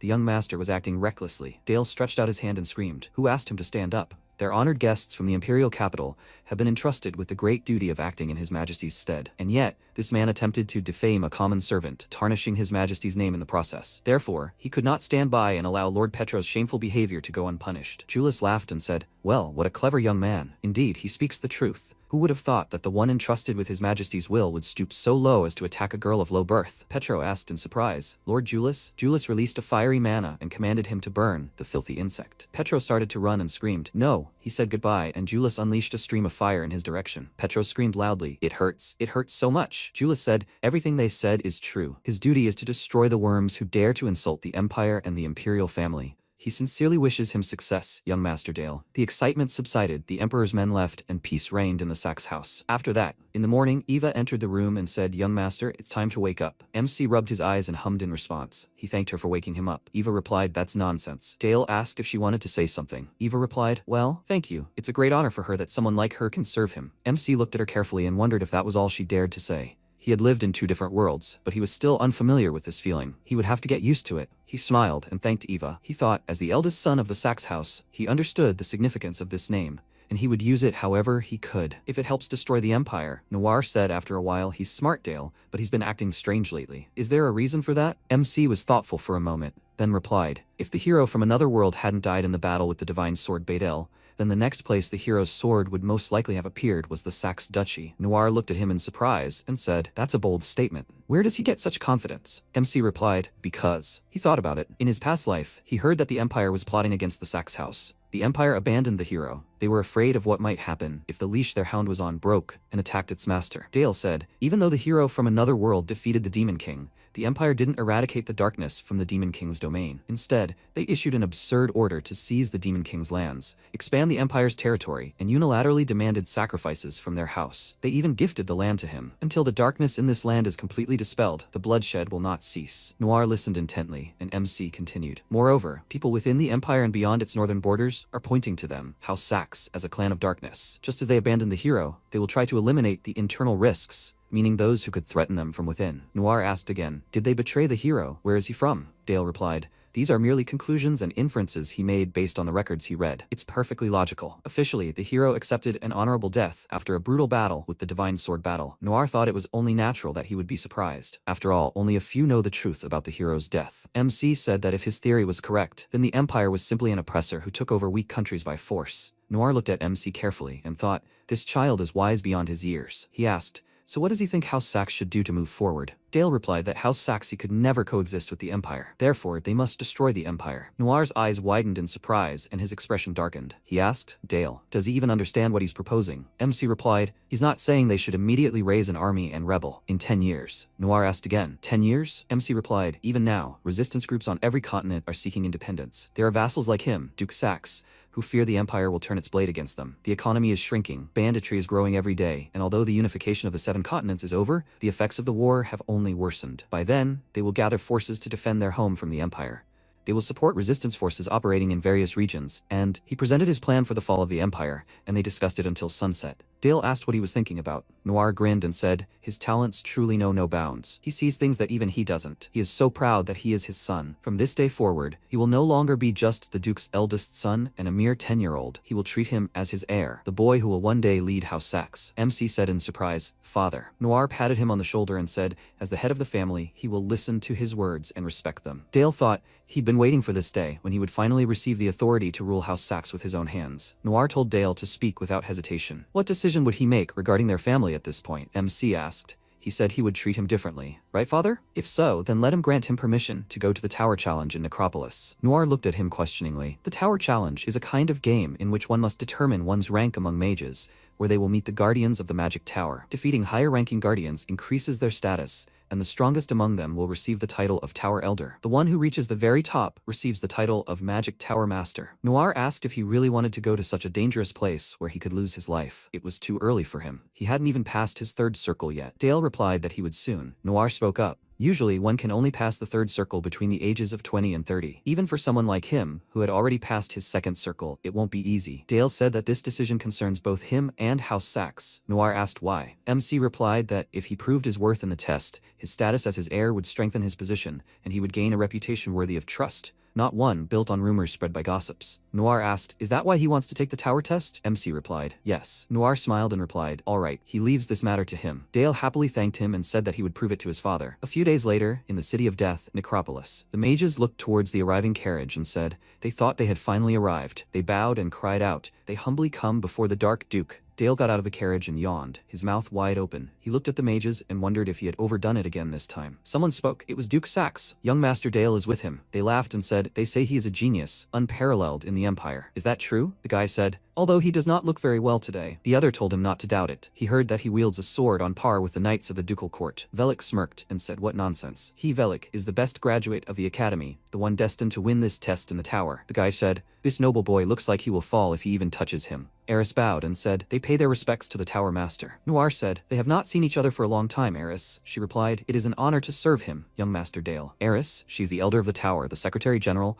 performing all administrative duties in the absence of the Dark Duke. Noir said, when the test begins, she will assist Dale. He replied, yes, father. He will be in her care, Eris. She replied, yes, young master. This way, please. 59 academy graduates are waiting for him. All of them will undergo the test with him. She opened the door and said, these are the participants who will undergo the tower test. Dale looked around, and after a while, Eris said, she welcomes everyone gathered here. She is Eris, the Elder of the Balni and the Secretary General overseeing the activities of this Balni. She will now explain the first test of the Tower of Dark Magic. Please have them check the necklace around their necks. This is the Necklace of Life. This is a Battle Royale style test, a battle for life points. Each necklace contains a defensive spell that will protect them and 1 life point. When they land a correct hit on the enemy using the corpses scattered across the battlefield, the enemy's necklace activates its defensive spell and shatters, signifying destruction. The attacker who lands the correct hit gains 1 life point to their necklace. The participant whose total score reaches +3 points will advance to the next floor. Finally, anyone using artifacts will be disqualified for cheating. MC looked at the necklace and thought, so these are the rules. It's a quick and effective way to weed out newbies. But still, Velik pointed his finger at MC and said, this is a monster. How is it that at such a young age he is already a third circle mage? Like he said, they must destroy this monster first. The guy asked if they were even allowed to attack him. Velik said not to worry. From the moment they entered this place, they had become competitors. Dale thought, well, at least he had confidence in himself. They would see if his abilities could back up his talk. Eris screamed, the test begins. Everyone quickly put their seals forward and began raising corpses. Everyone aimed at MC, and when the zombie swung his sword, Dale quickly blocked his attack. Behind him stood a large zombie, crossing his arms above his head. Someone screamed. When did he have time? Dale released his mana and froze the zombie, and the guy screamed, it's water magic. He just asked not to tell him that this guy is a mage of 2 elements. The zombie MC rushed to attack, and the guy screamed, he dares to touch his soldiers? He tried to attack him, but nothing happened. MC said, it's useless. He protected them with ice armor. He attacked again, and Velik screamed, using water magic is considered a violation of the rules, isn't it? Only necromancy and magic that controls the undead are allowed. All other forms of enhancement are prohibited. MC replied, okay, but there's no rule that says he can only enhance the undead with dark magic, right? Eris remained silent, and Dale said, judging by the fact that the test was not suspended, it looks like he is right. Velik frowned with displeasure and ordered the monsters to block the corpses and aim directly at MC. The zombies headed toward Dale, and Velik shouted, they'll overwhelm him with sheer numbers. MC thought, come to think of it, using artifacts was also forbidden. In that case, this was the only way. Dale rushed to the other side, where the zombies with weapons stood. He began to dodge the attack, then grabbed the sword and cried out, he's caught. Dale snatched the sword and struck the monster with his fist. He swung the sword and killed the monster. The guy asked in surprise, amazing, his undead were killed so easily? Velik said with displeasure, this isn't an ordinary sword. He reforged the bones to increase the sword's durability. Dale reshaped the sword and walked toward the other zombies. The monster slammed the weapon on the ground, and MC jumped and swung the sword. He cried out and quickly dealt with the undead. Velik said in fear, he even defeated his last dead soldier. A mage shouldn't be so skilled with a sword. MC gripped the sword and walked towards the boy. He fearfully asked to wait. Young Master Dale, he's giving up? MC said, what's wrong? He's not really going to die. He swung his sword and hit him on the head, and Velik screamed, he's a monster. Eris said, the results are in. Young Master Dale passes alone with 60 hit points. He thought, let them watch carefully. This will be his first step forward. To pass the second floor of the tower's test, the task is to defeat a guardian creature known as a flesh golem. Usually, surviving candidates from the first floor cooperate with each other, but MC eliminated them all. The huge monster swung its hand, and Dale thought, unlike the rules of the first floor, all forms of magic are now allowed. Although the rule, no artifacts, still applies, it's more than enough for him. The golem extended its hand forward, and Dale released his dark mana, thinking this was the perfect opportunity to test the limits of his third circle. The golem slammed its fist onto the floor, sending rocks flying in all directions. It roared, then suddenly looked toward its hand. MC was releasing mana toward the enemy, accelerated decay. Noir watched and spoke. Eris interrupted him, saying, young Master Dale's magic is unusual. Why did he choose to leave the monster to rot instead of destroying it outright? Dale thought that in his past life, when he faced monsters, this strategy was just as important as firepower. It was called biochemical warfare. MC covered his nose and thought about how it stunk. He wondered if they even realized that what they were witnessing was a grotesque process of biochemical warfare, now expressed through dark magic. That day, Dale successfully passed the test, climbing to the 10th floor, setting a new record. He was then given 4 days of rest before the 11th floor test. Meanwhile, in order to recover from the unprecedented carnage on the first floor, 59 other participants were allowed to take the test again. Except for Dale, of course. That same evening after the test, MC was standing near the fountain. Sepia called out to Dale and said, he performed magnificently. MC cried out, teacher, it's all thanks to her teachings, teacher. Sepia said she was proud to hear that from him. Dale turned to teacher, Sepia, and asked if she would like to go on a date with him. She widened her eyes in surprise and asked again, on a date? Dale said, the town festival is going on right now. They should go. Sepia replied, well, okay then. They will go. She thought for a moment. A date? Well, technically he's not wrong, and yet Dale must be misunderstanding what a date actually is. MC thought happily, is this what people mean when they say someone is dark inside? There were a lot of people at the Necropolis Town Festival. Sepia said, he must be tired after such a difficult challenge. MC said he's fine. Besides, there are still a few days left before the next challenge starts. Sepia said, I see. She's glad to hear that. They walked forward in silence, and after a while, MC asked, the moon is beautiful, isn't it? Sepia fixed her hair and replied, yes, it really is. MC thought, the conversation isn't flowing as easily as before, but this silence doesn't feel uncomfortable. It's always been like this with Sepia. Maybe it's because she believed in him from the start, but he finds himself wanting to get closer to her. A few days ago, on the day he passed his third circle, he finally understood what Sepia meant. Facing the inner world, Dale was covered in mana, and blood began pouring from his nose. He grabbed his nose and chest and then thought, to surpass his limits, he must overfill his mana reserve beyond the second circle. Only by withstanding the raging mana can he reach his third circle. 3 magical seals appeared, and a sword pierced his body. He thought, this dark sword. Dale looked around and saw a snow-covered expanse.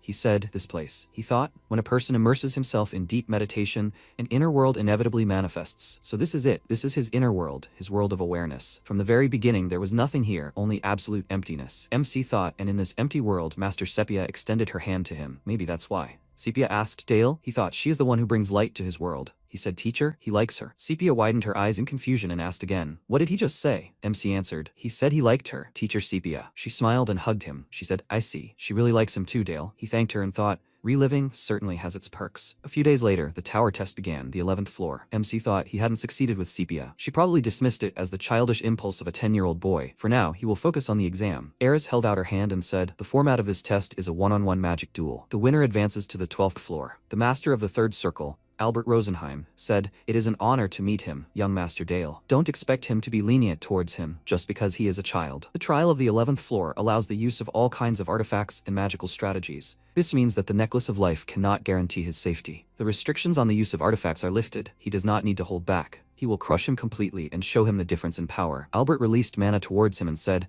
let the duel proceed. He laughed loudly and said, he better be on his guard. He is not like those new academy graduates they have encountered before. This is where his streak ends. He created large energy seals and offered to see if he can block it. Arrows began to attack MC, but he deftly dodged them. Dale thought, even if it was only for a moment, using an attack spell before the duel began is a clear violation. However, the judges didn't give any sign or signal to stop the match. They must be curious to see how strong he really is. This is pure meritocracy. That's why he hates magicians. Albert ordered a rebellion. His creations? Let them swear eternal service to him. Zombies appeared in front of him and walked towards MC. Albert screamed. His servants, born from the darkness deeper than the bloodthirsty night. MC thought how embarrassing. Where did he even learn such a ridiculous performance? However, he is definitely stronger than an ordinary beginner. He began to dodge the attacks again, and Albert mockingly asked, how long is he going to dodge? He can't win just by avoiding him. The zombies walked towards MC, and he quickly attacked them and threw them in different directions. He asked, he has nothing else to show, right? He used a deadly explosion and the monster's body exploded. Albert shouted, he will be today's winner, young Master Dale. He widened his eyes in surprise and asked to wait. When did he have time? Where is he? MC asked,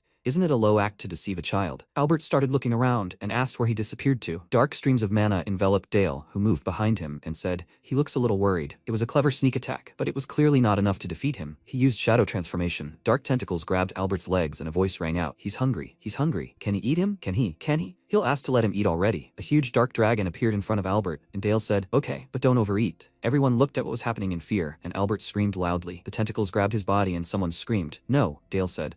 It seems they got a little hot from hunger. Albert asked for mercy. MC said, back. The tentacles released Albert and a voice rang out. The winner of the first round, Dale. He said, so, who's ready for the second round? All the mages who stood by said they gave up and just wanted to live. From the third round onward, all the duels except the final one ended in victory by default. Dale continued to refine and form his 3 magic circles. As he began to break through the guardians of each floor, by the time he reached the 20th floor, a worthy opponent finally appeared. The Headless Horseman, a knight with nothing in place of his head. Someone said, a headless knight, created by one of the elders of the Dark Tower himself. This is an opponent unlike any that have come before. Even for him, young Master Dale, this may be the highest achievement he is capable of. MC wondered if it would be boring if everything went as expected. He released dark mana and directed it towards the enemy. The guy asked, what's going on? Let him look over there. The rider knelt down, and someone screamed, a headless knight is kneeling. MC looked at it carefully and frowned, and then struck him with his sword and told him to end his torment. The rider fell and began to dissolve. Dale thought, such devotion that he even abandons his duties as a guard. He looked around and thought, maybe he went a little overboard. He supposes it is only natural to be shocked. He means that the creation betrayed its creator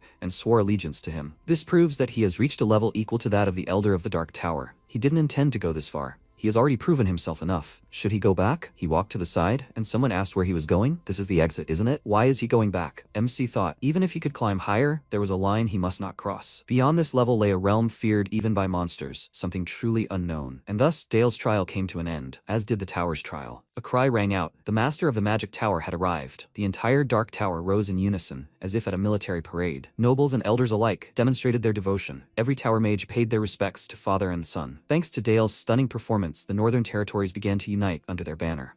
The north of the empire, the Duchy of Saxony. Knights destroyed goblins one after another. One of them was incredibly confident, swinging his sword so fast that the goblins had no time to escape. The knights did this for the young Lord Dale, for the House of Saxony, and shouted about it. After successfully completing the tower test, Duke Noir appointed Dale commander of a squad to destroy the orc horde. The protagonist assisted his subordinates. It was a task too difficult for a 10-year-old child, but Dale raised his sword and rejoiced in his victory over the goblins. Despite this, no one doubted his competence as a commander. Thus, as the legitimate heir of the Dark Duke, he gradually began to unite the north. Sometime later, Dale arrived to Duke Noir and reported that they had killed 145 Urok. Noir asked again, what the cavalry's losses were. He replied that 3 had received minor wounds, but otherwise, nothing. Noir asked, did he use magic to protect them? Dale turned away and replied, no, it was solely thanks to the sword of the House of Saxon. Noir smiled and praised his son. Dale smiled back, and at that moment, Uncle Helmut joined their conversation, turning to Noir and saying, Your Grace, it seems young Master Dale has already mastered command of large cavalry units. Dale added that this was all thanks to Sir Helmut's instruction. He realized that Sir Helmut had taught him swordsmanship, tactics, and military strategy. Helmut continued to say that at this rate, he would soon be waging full-scale territorial wars. Dale clutched his head, then confidently thought, yes, territorial wars. He always welcomed the next stage. Sometime later, Charlotte fought Dale and screamed loudly. A serious battle was taking place between them, and she was aiming to attack him. Suddenly, that sharp sword was right next to Dale's face, causing him to panic and roll back.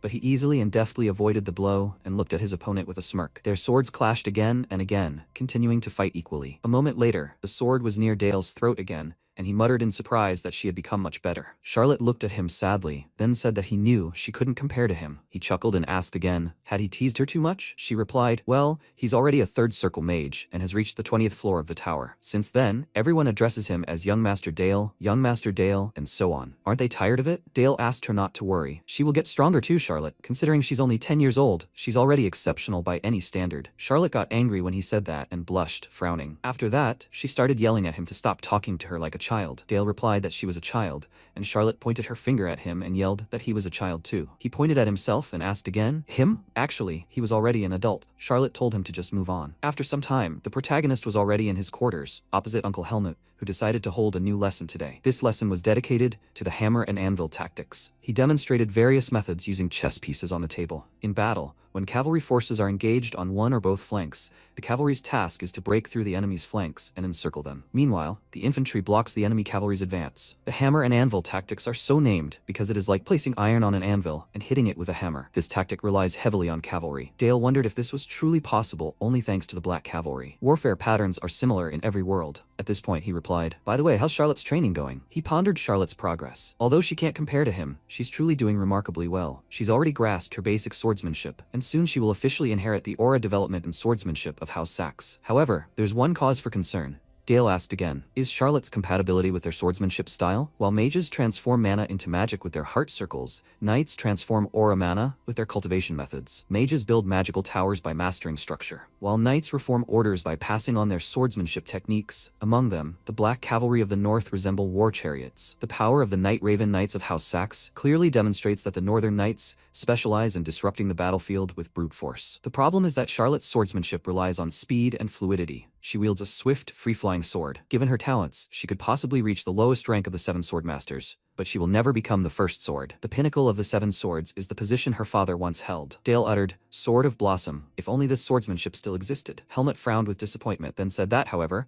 it had been completely lost after the fall of the knightly nation. Dale wondered if it could truly vanish from this world forever. After that, Dale's days became even more ruthless. As he combined monster subjugation with his studies, his reputation continued to grow steadily. The time had come to demonstrate the results of his progress. Noir frowned in horror and asked what he had just said. A subordinate approached him and continued to explain that a neighboring territory ruled by Baron Parker had declared a territorial war, demanding ownership of a copper mine belonging to him. In this world, the boundaries between countries and peoples were far less clear than one might think. However, a low-ranking nobleman engaging in a high-ranking nobleman's fight was absurd. His subordinate informed him that if he refused to vacate the mine and accept the challenge, Count Brandenburg would be reported as siding with the Baron to maintain his peace. Moreover, a letter had arrived proposing the deployment of the Knight St. Magdalene in exchange for a share of the mine's profits. At that moment, Dale and Noir were simultaneously dumbfounded. It became clear to him how they intended to proceed. He still hadn't forgotten the humiliation he'd suffered that day at the hands of his father. If this were to continue,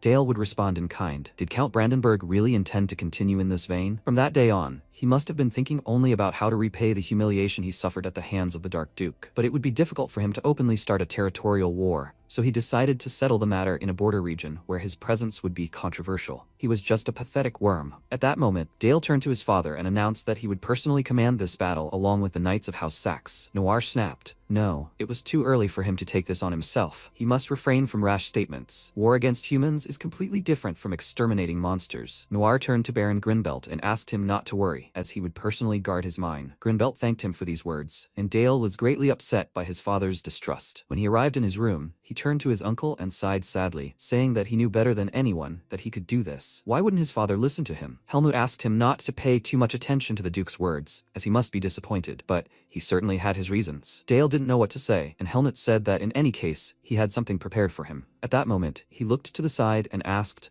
"How about playing a strategy game with him?" Dale realized that this game was similar to chess, but here it was called something else. He asked, "A war game?" Helmut was glad that he knew about it. This game was very similar to real war, so the rules here were complex. But once he got the hang of it, they would be very useful. If he played against him, they could have a serious discussion about the battlefield. At that moment, Dale snatched the chessboard from his hands and, holding it above himself, exclaimed, "That's it." Helmut asked again, "Young sir, where are you going?" The protagonist ran to his father, who asked what he wanted. If he beat him in this strategy game, did he want permission to join the territorial war? He didn't change his mind even after hearing what he had to say. Dale replied that he understood that war wasn't just a clash of forces but a serious contest of wits. Please, let him appreciate him one match at a time. Helmut laughed and apologized to the Duke, saying he would talk to him. Noir responded sharply, "No, let him leave it here." Dale was as surprised as Helmut, and Noir continued to say that if he won, he would grant his wish. Dale was overjoyed and thanked his father for believing in him. His father replied that if he lost, he would abandon the idea of participating in this battle. After some time, their battle continued. Helmut's mouth dropped open in astonishment, and he said, "Oh my." It turned out that this was indeed his victory. Despite Duke Noir's caution, young Master Dale took advantage of his superior numbers and favorable terrain. He still couldn't believe that Dale had won 2 out of 3 matches against the Duke himself. Dale asked, "So he'll keep his promise, right?" Noir was shocked but replied, "Okay, but since when did he know this game?" He scratched his head and replied that several years ago he found a collection in the library, played it, and began studying it. Of course, it was a lie, and if he hadn't somehow spun it, he would have seemed too strange. Noir rose from his seat and said that a promise was a promise. In his name, he was giving him full command of the knights in the upcoming battle. Helmut was shocked and shouted, "Your Grace." Noir ignored him and said that no matter how high his expectations were, the honor of House Saxe was at stake. Defeat would not be accepted. He asked for the last time, could he really handle this battle alone? Dale grinned and replied, "Yes, please, let his father trust him. He would prove he could do it," placing his hand on his heart. Noir smiled and replied that that was very good. Let him prove what he had sought and return victorious. Sometime later, in the Brandenburg fortress, Malberg, Brandenburg shouted, "He's been drinking and wandering through the slums all day again, Philip? Rumor has it that the young scion of House Saxe will personally lead his knights. What is he even doing?" Philip replied that his father shouldn't worry. He's just a 10-year-old brat. He is the eldest son of Count Brandenburg. Philip then turned to his father and said that, as his eldest son, he begs him to allow him to crush the arrogant brat of House Saxe along with his knights. Brandenburg became extremely angry and clenched his teeth in rage, then slammed his fist on the table with such a bang that Philip flinched in fear. Brandenburg asked again, was he calling him just a 10-year-old brat? Philip didn't understand, and Brandenburg continued shouting, "Arrogant brat of House Saxe? He's just a monster he couldn't handle even in 100 years. Philip fell to the floor in fear and spilled the bottle of alcoholic drink he was holding. Brandenburg called him a pathetic insect, inferior even to a 10-year-old. He knew he should have taken care of Charlotte long ago. In this battle, he entrusted him with command of their knights. Philip smiled and replied, "Yes, father." Brandenburg asked again, what was he so happy about? His job was simply to stand there and look handsome, nothing more. Philip asked again, what did he mean? He replied that Sir Milvus would be in actual command. His job was simply to be the figurehead of the army, that would be enough. Then he turned to Sir Milvus and asked him to take Philip away from here. Milvus grabbed him by the shoulders and dragged him along, while Philip cried out in fear, "Father." Brandenburg turned and thought that he himself wanted to go onto the battlefield, but he couldn't go against a child. And don't let him say that this was part of his plan, Duke Noir. A few days later, on Baron Grinbelt's territory, he sat, frightened, awaiting the unknown. Beads of sweat trickled down his face as he stared ahead. When the protagonist appeared before him, they shouted out a respectful greeting to young Lord Dale of House Saxe. They thanked him for coming so far. The knights began discussing among themselves. Is he really just a child? Does he even know how to wield a sword? They really do call him a prodigy, so one of them suggests not to worry about it. Grinbelt's face showed disbelief and fear, but he approached Dale and said that with them, young lord, they feel more confident and truly relieved. Dale thanked him for these words, and at that moment, Grinbelt thought with fear, did they really send a 10-year-old boy? Even considering that he is accompanied by the Black Cavalry, entrusting complete command to such a young man is too much. In the meantime, Please let them come inside and attend the banquet they have prepared. But Dale replied that they do not have much time. Grinbelt asked fearfully, what did he mean? At that moment, Dale abruptly thrust his sword in front of him and declared that, first, he wanted to inspect the condition of the troops under his command. Among the soldiers he commanded, who was the strongest? Grinbelt was dumbfounded by this, and Dale decided to ask again, who was the strongest of those under his command? At that moment, one of the knights announced that it was he, young lord. No one could match him. It was a knight with red hair and confident features. He wondered if this little brat was hanging around here with his sword at the ready, only because his family had paid for everything. He would definitely put him in his place. The protagonist frowned and looked him in the eyes silently. He removed the sword from Grinbelt, who stuttered fearfully and said mockingly that he seemed to doubt his abilities. It's all because he's a 10-year-old boy, put in charge of a squad without any prior discussion.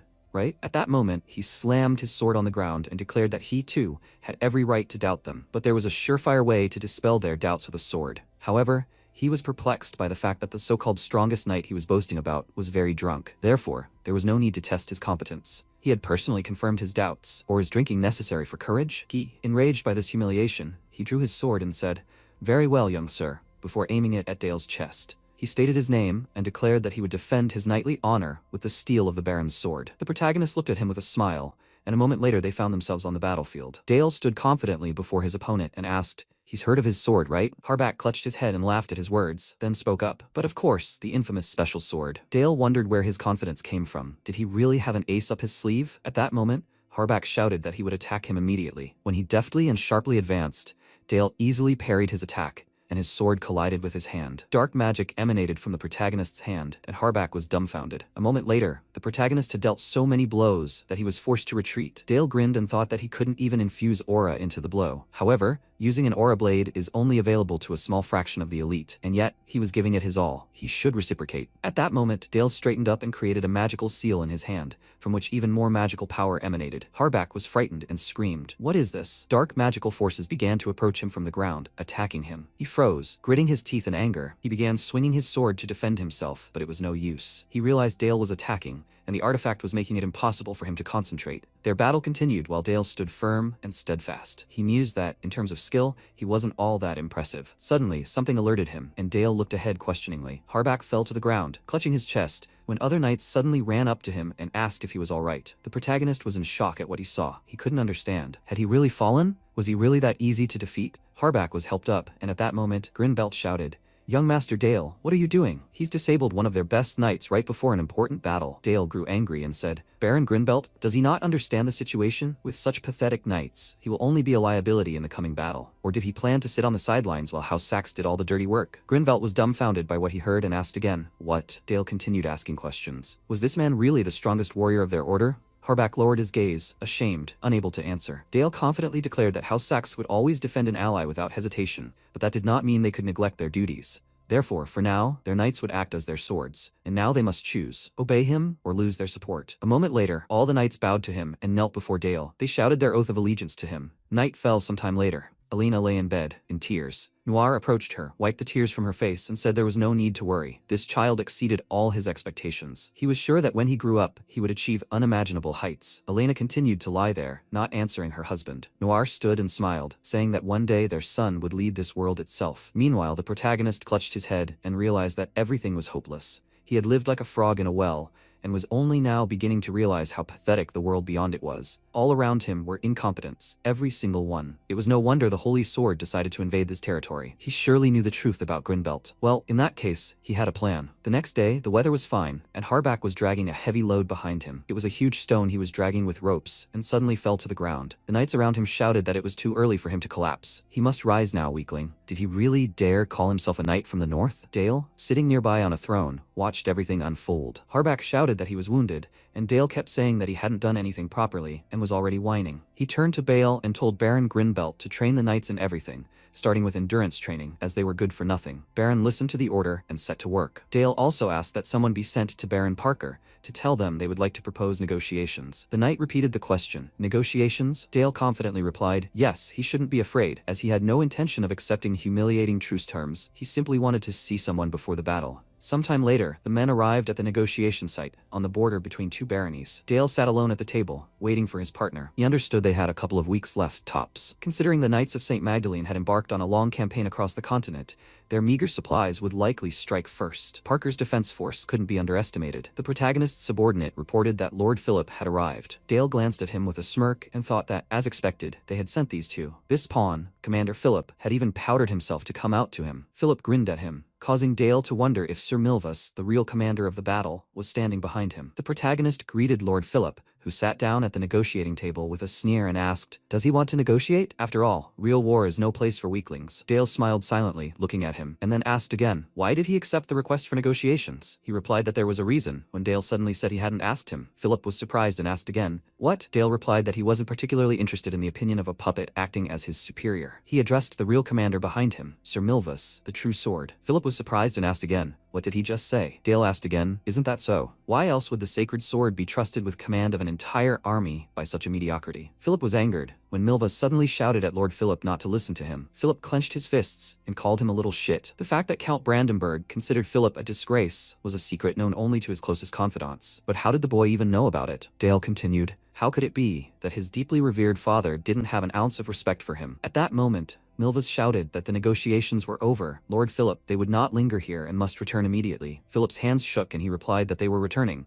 after which Dale said that he should at least pretend to ask his opinion. Philip grew even angrier. Dale continued to say that watching him nod along without a murmur was even embarrassing. He looked like a little dog. Was this how the firstborn of a count's family should behave? A real little dog on a short leash. Philip gritted his teeth and asked again, "A dog on a leash?" Milvus asked him not to listen, when suddenly Philip shouted at him to shut up right now. Dale watched the conversation with a smile on his face, then leaned back in his chair and said that he wasn't even sure whose puppet he was, the Holy Sword or Sir Milvus. Philip turned to Milvus and continued yelling at him. Meanwhile, Dale was reflecting on the fact that his tactic was to sow discord among the enemy. He had no intention of negotiating with them. At that moment, Dale turned to his subordinate Bale and told him to leave for a moment. He bowed and replied, "As you command, Lord Dale." When Bale left, Dale spread his arms and suggested they speak privately. Just the two of them, as an army leader with another leader, responsible for what was happening on the battlefield. Philip grew angry and shouted, "Fine." At that moment, Milvus shouted his name, after which Philip exclaimed, "Leave it all to them." Hadn't he heard his commander? Milvus didn't know how to react, but Philip continued shouting that he would deal with the brat from House Saxe himself. Milvus realized it was bad that he had fallen for this bait. After that he replied, "Everything will be as he commands," and left the tent. When they were alone, Dale turned to Philip and thanked him for it. As he had said earlier, their meeting was strictly for negotiations. Philip asked, did he have something to offer? Dale replied that it was true. If the Knights of St. Magdalene immediately abandoned the battle, then House Saxe would supply their army with provisions for the return journey. Philip was dumbfounded and asked again, "What? He considered that an offer?" Dale replied, "Exactly." He apologized if it sounded presumptuous, but they should be prudent and deploy their troops. Otherwise, their army would be destroyed, and hundreds of knights would become prisoners of war. The reputation of the Holy Sword would be tarnished, and they would be dragged through the mud. This was their last chance to retain even a shred of dignity. Sweat began to pour down Philip's face with anger, but he rose from his seat and shouted that Milvus was right. He had been mocking them from the very beginning. He grinned and replied, "What a shame. This was his last chance." Philip asked, "What is he talking about?" Dale asked, "Isn't he scared at all?" As soon as the battle was lost, the blame would fall on one person, and it wouldn't be Sir Milvus, but the Count's incompetent and completely useless firstborn. Philip exclaimed, "What nonsense. He who laughs last laughs best." He would prove his strength to him in front of both armies. Dale smiled and calmly answered as he pleased. The negotiations failed, and soon afterward, the following events unfolded in the barony of Grinbelt. Milvus climbed up to the fortress and addressed the knights who were observing the ongoing battles through binoculars. Milvus asked them to report the enemy's actions, and the knight reported that House Saxe had begun mobilizing its knights. Milvus realized that this young man from House Saxe was surprising. His composure was astonishing. The boy was truly not simple. Even though he was only a 10-year-old, they couldn't underestimate him. But this was definitely their chance. While he was still only 10, he gripped the weapon in his hands and ordered the others to destroy it, letting it spread its wings. The knights raised their hands and exclaimed, "Teach this brat some manners." At that moment, another knight ran up to Dale and shouted that the enemy's main forces had begun to move. He smiled and replied that this was excellent, then raised his sword and declared, "Sword of House Saxe, their time has come. We must show them that their blood is no joke." All the knights shouted and supported their lord. After a while, a loud sound rang out, signaling the beginning of the battle, and the knights clashed. Blood began to spill, and Milvus began to shout, "First cavalry unit, forward!" The key to victory in this battle was stopping the black cavalry of House Saxe, but they cannot yet accurately determine the strength of the enemy knightly order. This means that to avoid unexpected losses, Lord Philip cannot be placed at the front, only in the center of the formation. Baron Parker's forces should be deployed to the left flank to reinforce the Grinbelt Knights. Meanwhile, he would lead the elite Brandenburg troops in a flank attack on the Black Cavalry of House Saxe. If the center and left flank withstood the enemy's attack, the strategy would be considered successful. They couldn't miss this chance. He shouted encouragement to his knights, who shouted back that this was dangerous. Others shouted that they would do it for their county, and continued on their way. Suddenly, the knights were stunned by what they saw, and Dale said they shouldn't act so quickly. The boys turned and realized they were saved. It turned out to be young Lord Dale, who had arrived to their aid and personally led the vanguard. Dale shouted for no one to retreat and to fight to the end. Then he raised his sword and cried out, "For House Saxe," and all his knights rushed into battle. The massacre began, and Milvus watched his actions closely. He didn't understand, so they'd intended to measure their trump cards from the very beginning, to think he'd gone along with it voluntarily, a tough guy. Milvus realized that this was exactly what he'd been after. At that moment, he abruptly raised his sword and shouted, "For the Knights of St. Magdalene, for Count Brandenburg." The knights shouted, "Don't let any enemy reach their gates. All troops, attack." The forces clashed, and a bright flash of light erupted between them. At that moment, dark beams of magical power began to appear in this bright flash, and everyone around watched in amazement. Milvus shouted that they would deal with this quickly and should follow him, the cavalry. Let them knock down Dale and put an end to this battle. They would show everyone that they were the elite. They should rush forward. Milvus approached one of the knights and pierced him through, when suddenly another knight appeared beside him and swung his sword. When the knight threatened Milvus with his sword at his throat, he became enraged and a moment later was pierced through. Milvus had handled all his enemies well and fought with all his might. When he destroyed his opponent, he didn't understand what was going on. He felt something was wrong. They had definitely pushed back the main enemy forces, but they were scattering too easily. At that moment, one of the knights shouted back that they should retreat and reform. Milvus wondered if the Black Cavalry were considered the destroyers of the battlefield. What was this vague feeling of unease in his chest? At that moment, a subordinate arrived and reported, "Captain, a message has arrived from the left flank. Baron Parker's troops are routed. They are unable to withstand the onslaught." Milvus shouted, "What? The left flank?" He was incredibly surprised as the troops continued to attack each other. One of the knights wondered why those Grinbelt oafs could use aura. At that moment, one of his subordinates turned to Lord Philip and reported that the left flank, commanded by Baron Parker, was requesting reinforcements. The Aura Knights of House Saxe had broken through their ranks. Another knight replied that this was simply impossible. How had their knights even broken through? They turned to Lord Philip and asked for further orders. Philip was angry and afraid. He remembered well Dale's words, saying that once the battle was lost, the blame would fall on one man, the incompetent and utterly useless firstborn of the Count. He decided not to let this brat win. At that moment, a knight turned to him and said he had received a message from Sir Milvus. He recommended combining the cavalry in the center and rear guard with the left flank to strengthen the defense. Philip turned and shouted at him to shut up. He extended his hand and shouted for all the cavalry to attack him. They would strike the right flank. While they were smashing the left flank, he would strangle that brat Dale with his own hands. Meanwhile, the knight informed Captain Milvus that Lord Dale and his shock troops would soon be here. He was dumbfounded and asked again, "What?" Clutching his head, Milvus said that he had clearly told him to preserve the left flank. He was just a useless idiot. The right flank was already pushing back the weakened left flank of the enemy, and strengthening it would only hinder their advance and reduce their effectiveness. But this fool, blinded by the sole thought of striking the enemy commander, ignored all calls for help. It would be a disaster. At this rate, the left flank would break completely, and they would find themselves trapped. One of the knights shouted at him, "Captain, they need to retreat." Milvus replied, "No, not yet." All the knights exchanged silent glances, stunned. Milvus replied that the battle wasn't over. Dale, on the other hand, watched with a smirk and confidently stared ahead. Milvus grew angry and declared that this insolent man was already celebrating victory. He would wipe that smug smirk off his face. At that moment, he raised his sword and shouted, "First Cavalry Unit, only one unit remains." The knights shouted that they were awaiting orders, that he would just give them the order. Milvus considered this and decided that from that moment on, they would begin to break through the enemy line and take the head of the enemy commander. By the time of St. Magdalene, may their sword guide them. May the protection of the goddess of life be with them. May the sister goddesses bless them. He opened his ominous eyes and shouted loudly at his knights. They must draw their swords and follow him. All the knights obeyed their commander's order and rushed after him. He continued shouting that they were doing this for St. Magdalene. As they approached the protagonist, Dale noticed and turned around. He realized they had finally fallen for his trick and smiled. On the front lines, a commander's field of vision always quickly narrows. At that moment,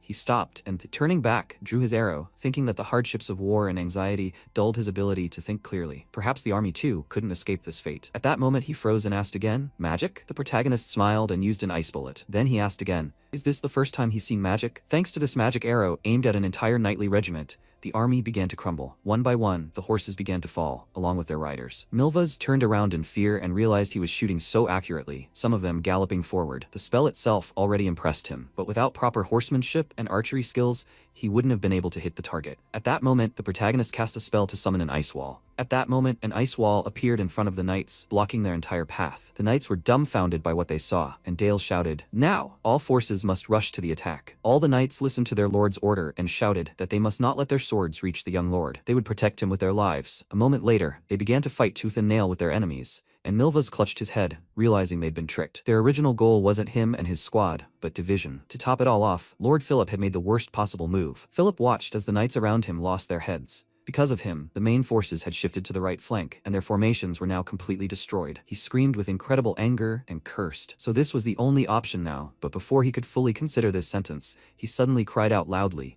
trying to break through this ice wall and the spell. He grabbed his sword and shouted that this was the end. Lord Dale. He couldn't stand against him. Dale was prepared for this and smiled. A moment later, Milvas was kneeling in front of him, and Dale looked down on him. It seemed someone was overestimating the power of the Aura Knights. The combat doctrines developed by the Knightly Order of St. Magdalene sometimes become their fatal weakness. The one who had captured him in his past life was the head of this order, the Holy Sword. So, whether he liked it or not, he eventually became familiar with many of the customs of the Knightly Order of St. Magdalene under his command. He knows them like the back of his hand. At that moment, his subordinate exclaimed, "Young Master Dale, Baron Grinbelt's knights have succeeded." The left flank commander, Baron Parker, was also captured. Milvas was furious that all of this had happened because of that idiot Philip. Dale approached him and said that it seemed Philip didn't really trust him. Milvas replied, "What do you mean? He planned this all along and lured them into his trap." Dale smiled and replied that anything can happen on the battlefield, and no one can know how things will turn out. And in this endless chaos, those who ultimately doom themselves have only their own stupidity to blame. In accordance with the traditions of the great empire,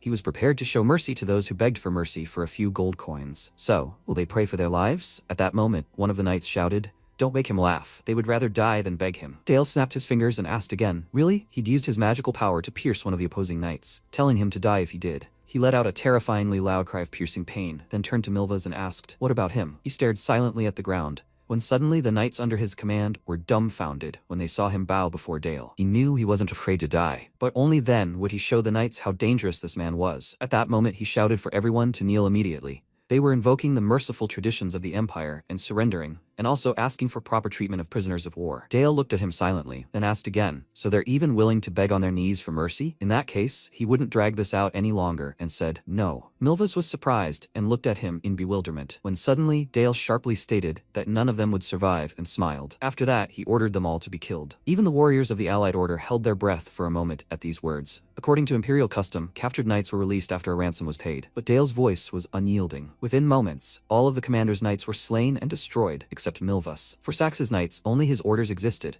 but only one man was responsible for what had happened. Milvas grew enraged and screamed that he was nothing but a vile scum. Did he really think he would surrender so easily? At that moment, he grabbed his sword and rushed at Dale, but a second later, the knights pierced him and killed him. He fell to the ground, lying in a pool of his own blood, and when Dale approached him, he said, "Does he remember his death?" Milvas was stunned by what he heard, and Dale whispered in his ear that he remembered it well, and his face that night. He was there too. When his lord plunged his sword into his back, he stood there smiling, so now he asks him one more time, "Young knight, does he remember his death?" Milvas screamed in horror and exclaimed that it was simply impossible. Had he truly returned to life, monster? At that moment, dark forces consumed his body, and Dale confidently answered him, "Yes." Only now did he finally feel satisfaction. Meanwhile, the battle continued, and Philip's remaining knights perished right before his eyes. He lowered his gaze in despair and realized that when he came to his senses, it was all over. The cavalry on the right flank had been routed, Milvas and the Aura Knight killed. The left flank had also long since been broken through, and the cavalry was surrounded by the main forces. He recalled Dale's gaze and his grin. Clutching his head, he wondered why he continued to see them. At that moment, one of the knights cried out, "Young Master Philip, he asks you to make a decision now." Philip continued to clutch his head and muttered that they could not lose like this. The knights looked at him in bewilderment and asked what he had just said. He shouted at them all to stand and not retreat. Their knightly order would never kneel. The knight replied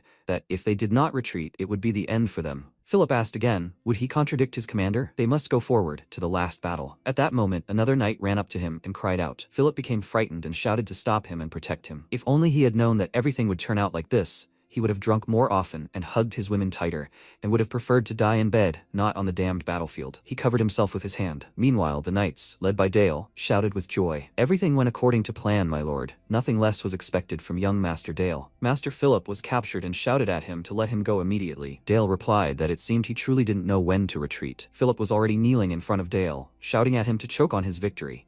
He might have won the battle, but not the war. Dale replied that those were rather strong words for someone who wanted to run away and save only his own skin. Philip replied that he bore the cross of a commander, and naturally he must survive at any cost. Dale smirked and asked again, "Really?" Well, since his battle was over, he figured he had no reason to stay alive. At that moment, Philip held his hands out in front of him and shouted for him to wait, then shouted, okay, he accepts his duel. He would bet everything on the outcome of this fight, as he had proposed. At that moment, Bale commented, "How absurd." The protagonist replied that everything was fine, then said, "Okay, he accepts this." Philip smiled and rose from his seat, when suddenly he shouted that he was caught. In his thoughts, Philip went crazy and thought he knew he would agree to this. Let him die, the arrogant brat. Philip swung his sword, determined to defeat his opponent, but Dale, with a calm expression, attacked him with his magical powers, causing Philip to stumble back. He was dumbfounded and didn't understand what had just happened. When he fell to the ground, he began rolling from side to side, screaming for mercy and not to kill him. He begged, but Dale looked at him with irritation and said, so he intended to be so pathetic until his death. Thus, a grand war with loud slogans ended with a ridiculous scream. Sometime later, the protagonist was greeted at the palace with joy and celebration. Everyone shouted that the young master had returned victorious. People around him were discussing how he had successfully carried out an operation to encircle and destroy the Knights of St. Magdalene. Many enemy forces were killed. Dale felt uncomfortable and embarrassed. One of the people who arrived at the pier asked these guys,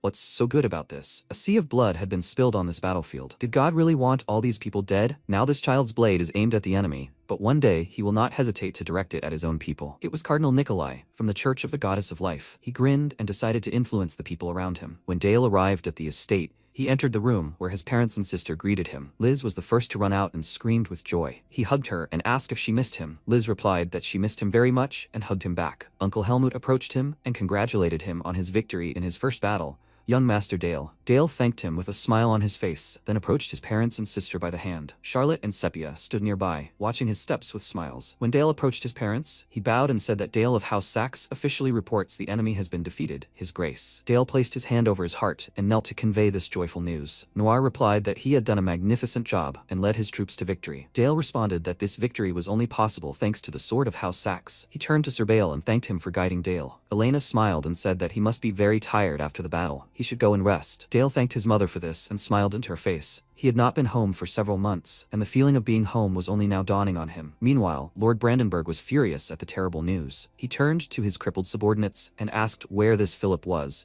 and why only the two of them had returned. One replied that the entire knightly order of St. Magdalene, including the Milvas and the Knights of Aura, had been destroyed. House Saxe had captured young Master Philip, along with a small circle of his subordinates. They were demanding a huge ransom. Brandenburg replied that everything was clear, so they were routed and fled to save their skins. He screamed terrifyingly at his subordinates and asked again, do they know what happens to deserters? The men, with tears in their eyes, shouted back that this was an excuse and begged for mercy. Brandenburg shouted at the others to throw them into the dungeon. He would make them beg for death. The men shouted at their count to stop, but he was merciless. Word gradually spread of the battle, later marked as a turning point between the black and white factions. Dale, who had shown no mercy to his enemies, was proclaimed Dark Lord. His 11th birthday approached. When he entered his father's office, Noir announced that he was already 11 years old and had a gift for him. At the upcoming birthday ceremony, he would appoint him Viscount of the ducal territory of Saxe. The protagonist was dumbfounded and surprised. The title of Viscount allows one to exercise authority as the Lord's official representative. In this way, his father fulfills his obligation to respect him as an equal to the head of the house. Dale thanked his father for the honor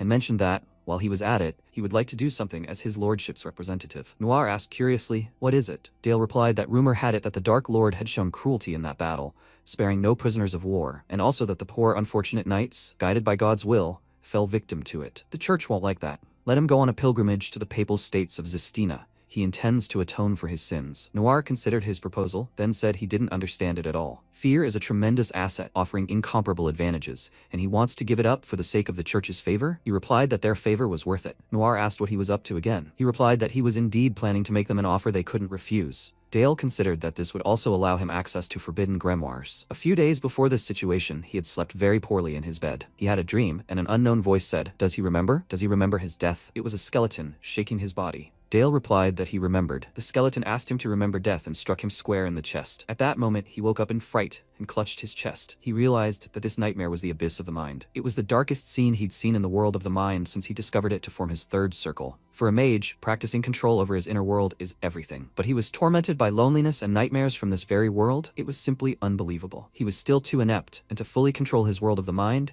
he needed more power. Just as a sword faithfully serves its knight, grimoires serve a mage. After some time, a new, sunny day dawned. Originally, at the border between Baron Grinbelt's territory, where the turning point between the Black and Whites had occurred, Baron Parker's territory marked the end of the northern regions of the Empire and the beginning of the Central Lands, inaccessible to the Duke of Saxe. Parker, defeated in the battle against Dale, had only one option left for defense, and that was robbery. He fought alongside his subordinates and shouted, "Fire!" These arrows attacked the passing motorcade. When the knights stopped them, they asked how they dared trespass on Parker's defensive territory without asking permission to enter. What did they want? The knights smiled, and the opponents continued shouting, "Isn't it natural to pay a toll when someone wants to enter a nobleman's territory?" Dale sat inside the carriage, pondering, a good eavesdropper. When he stepped outside, he said, "Well, since it comes down to it," he had prepared a certain amount for the toll. When the knights opened the sack, they were surprised to find it was quite a significant toll. They saw that their intentions were sincere, so this time he would let them pass. Let them pass. The carriage drove into the palace, and the knights smiled ominously as they watched them go. They continued on their way, when suddenly the unknown one shouted at them to stop. It was the other knights who shouted that this was Baron Parker's road, so they should show respect to the Baron. How dare they enter their territory without paying the toll? Dale, looking in their direction, asked,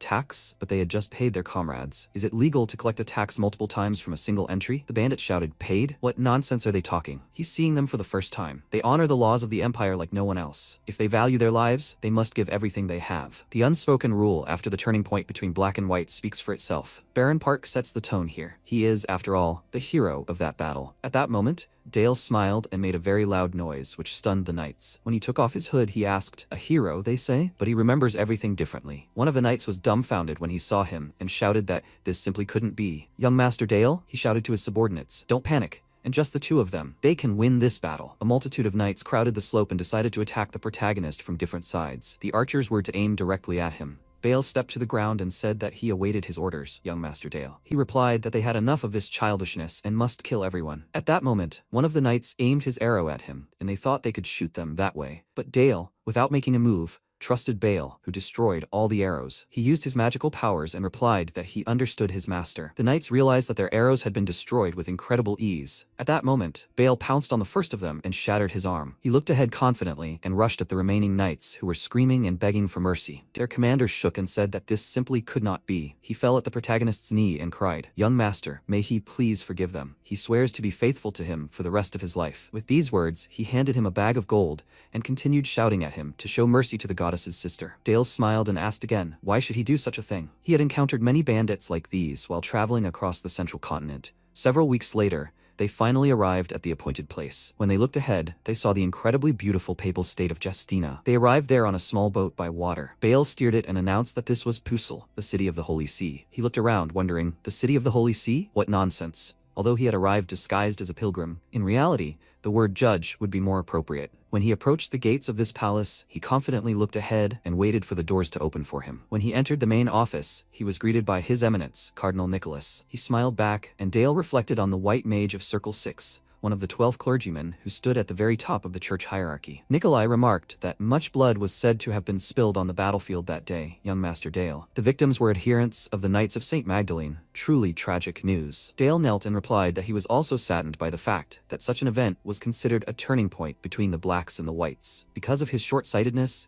more casualties occurred than were necessary. And so, to atone for the blood he had cursed, revealing his power and status, he personally came to the Papal States on a pilgrimage. Bale frowned, watching Nikolai's reaction. Dale asked he hoped Nikolai shared his beliefs. At that moment, Nikolai was reflecting on Dale, the heir to the House of Saxe, the son of the Master of the Black Tower, and if rumors were to be believed, the greatest child genius of all time. Could the horrors of battle have triggered a sense of guilt? He supposed that despite his brilliant talent, he was still an ordinary 11-year-old boy. How wonderfully everything was working out. He had said that the goddess was merciful to everyone equally, young master, and that there was no sin in this world that could not be atoned for. Dale silently clutched his chest and said nothing. A moment later, he spoke up. There is no sin in this world that could not be atoned for. Nikolai answered, exactly. And at that moment, Dale asked, so, is he selling the nation to the goddess of the empire? At that moment, Nikolai was dumbfounded and, grinning, said that his joke was too serious. Dale replied that just before the theocratic state was annexed by the empire, people say that 12 cardinal bishops tried to persuade the previous archbishop to agree to it. His Eminence was among them. However, the previous archbishop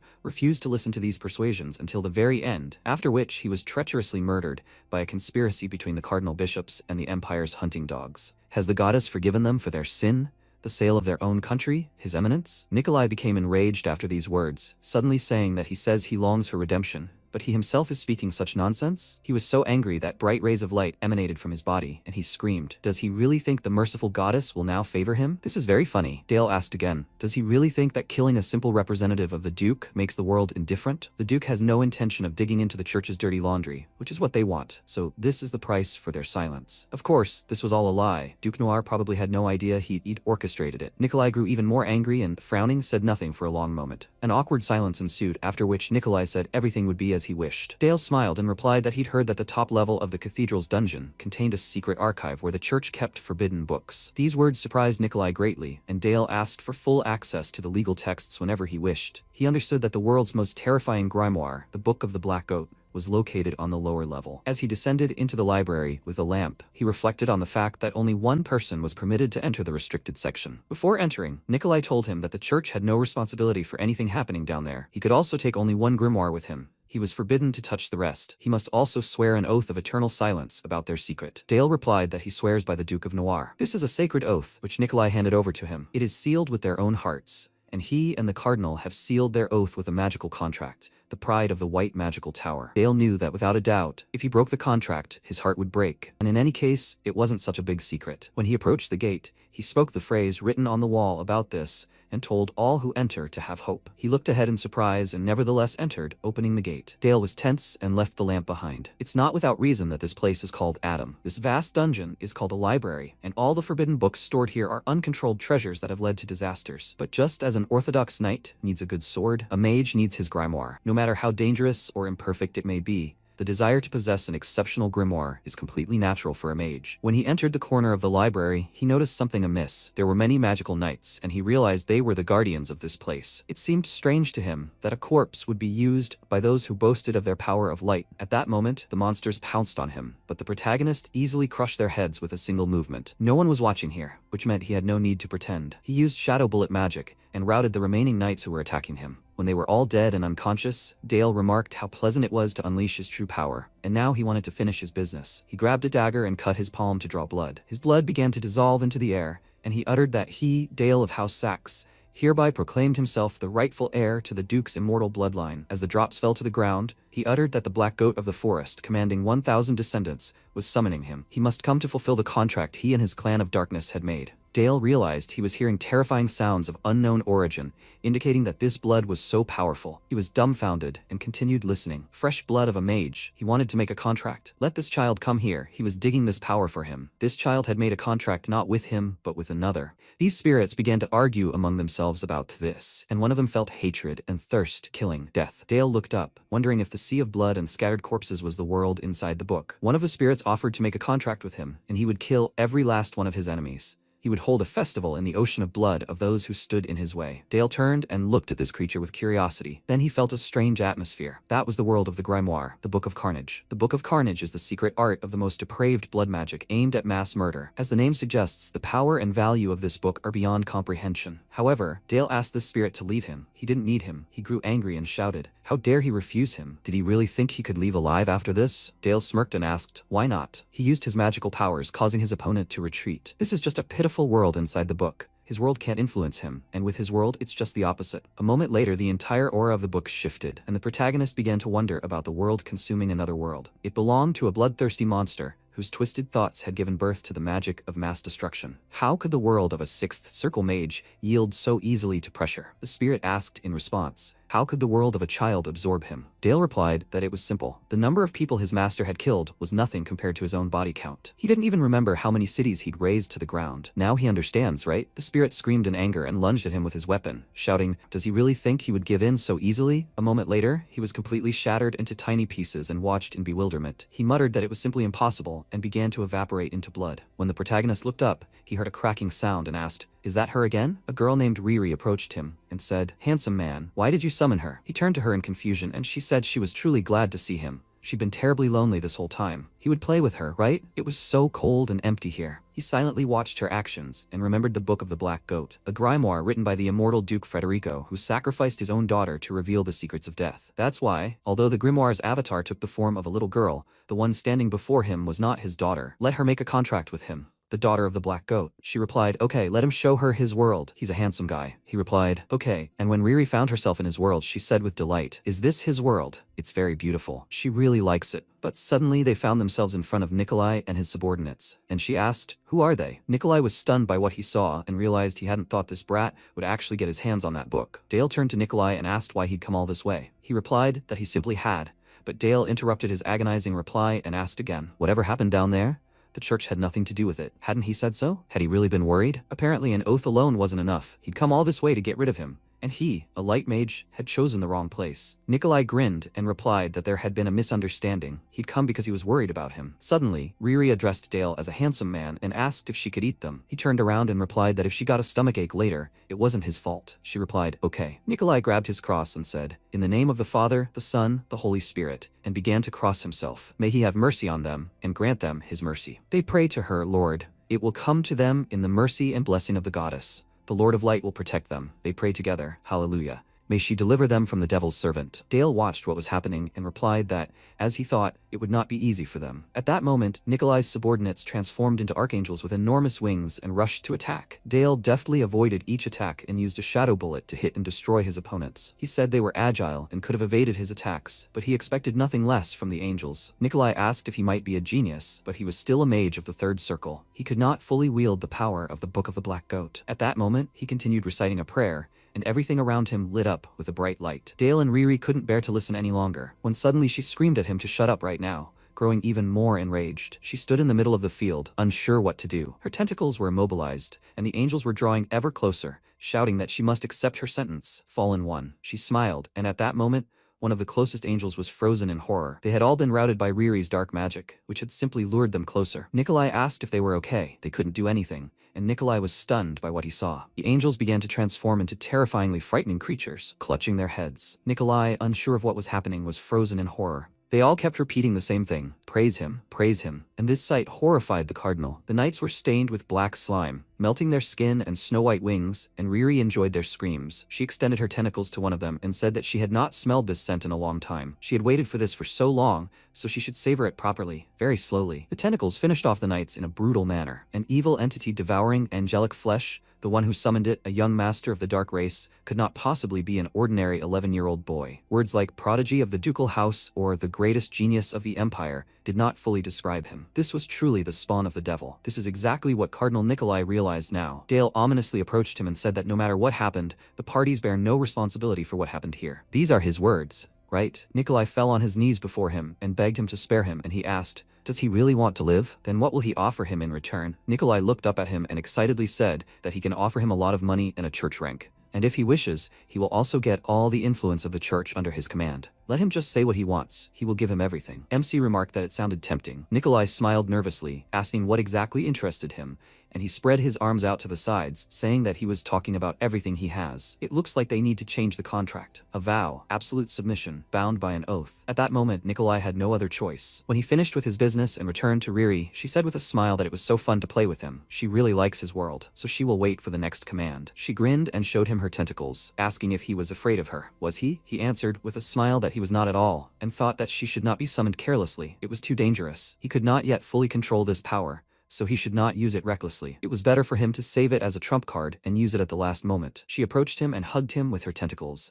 asking if he would invite her to play again, right? He promised her that they would meet again and play together, and then she left, saying that she would look forward to their next meeting, and he returned to the real world. This is where the hellish confusion ended. The eldest son of House Saxe received repentance for his sins on behalf of Cardinal Nikolai Moshi. As a great act of atonement and a bridge to reconciliation between House Saxe and the church, an unprecedented sacred ceremony was held. On the way back to the duchy, Dale no longer hid behind the pilgrim's mask, but no one dared stand in his way. A few months later, Charlotte demonstrated her abilities. Helmut told her to begin, and she concentrated, gradually releasing aura from herself and directing it to the sword. When the blade was completely covered in aura, she said that was all she could do. The others cheered, admiring her abilities, and Helmut remarked that it was incredible. To think that at such a young age, she had already achieved perfect mastery of the aura blade. Afterwards, MC approached her and said that he, Dale of House Saxe, wanted to ask her, for the sake of the Lord, the honor of her house, and all that is dear, does she swear to protect him as a loyal knight? She thrust the sword into the ground and knelt before him, swearing this, and he touched the blade to her shoulder and asked if she swears not to follow her own selfish desires, to protect the weak and punish evil. She swore this, and he said that by the name Sax he named her his knight, and she smiled contentedly. After that, they went for a walk together, and he said that he hoped she would not change her mind. She told him that she liked the sword of House Sax. This sword made her who she really was. He thought that she herself preferred the two-handed sword of House Sax to the rapier. Retraining must have been difficult. Perhaps he underestimated her talent. He said that they received a report that a huge contingent of orcs was gathering outside the Demon King's territory. It seemed that they were led by an elite commander. His father was personally mobilizing troops and calling on the Northern Lords. But he also intended to join them, and he wants her to stand shoulder to shoulder with him in this battle. Let her join him as a knight. She thought for a moment, then told him that she agreed. She will become the sword that protects the Lord. Her blade will serve him faithfully. Meanwhile, Noir called everyone to a meeting. One of the lords said that they had detected a large-scale advance of an orc detachment from the south of the evil territory, the land of the Demon King to the north of here. Perhaps this is just another wave of barbarian attacks? The Duke said that it was most likely so. When Han Sun joined the human forces to crush the Demon King,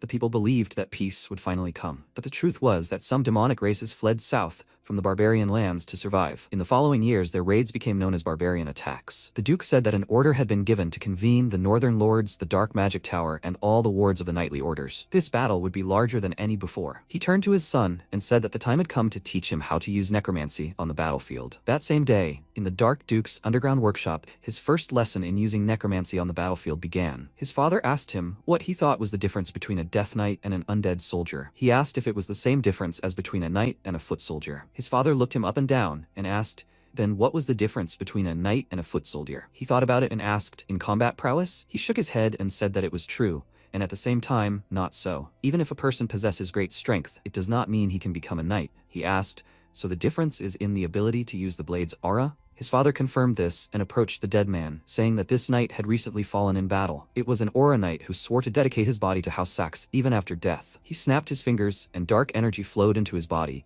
forcing him to rise, and he said that the higher the level of the aura knight in life, the stronger the death knight will be when raised from the dead. He needs to remember this. This is a proud knight, both in life and in death. MC looked at the dead man with a smile, and his father told him to follow him. He wanted to show him something. They walked down the stairs for a while, and Dale wondered how deep they were already underground. His father asked if he knew about the founder of their house, the immortal Duke Frederick. He knew him. Right now, his grimoire was in his heart. He nervously answered him that he knew him from his history and the books he read. Noir said that he was a monster thirsting for forbidden truths. He was the one who sacrificed his own daughter without hesitation. What he was about to show him was the result of his scientific research and the sin of House Sax, for which they are still paying to this day. This is the darkness of a bygone era. They passed through the barrier, and it said that only direct descendants in whose veins the blood of Sax flows could enter. They found themselves in a spacious hall, where a crowd of knights stood, and MC asked, "What is this?" Noir said that a way to control the dead without constantly consuming mana is exactly what the immortal Duke discovered centuries ago. One by one, the heads of House Sax cultivated an army of the dead, called the Order of Death. He, too, carries out the will of the immortal Duke. Dale stared at them in shock and clenched his teeth. Now he understood everything. His father said that the way his will is reinforced by actions is impressive.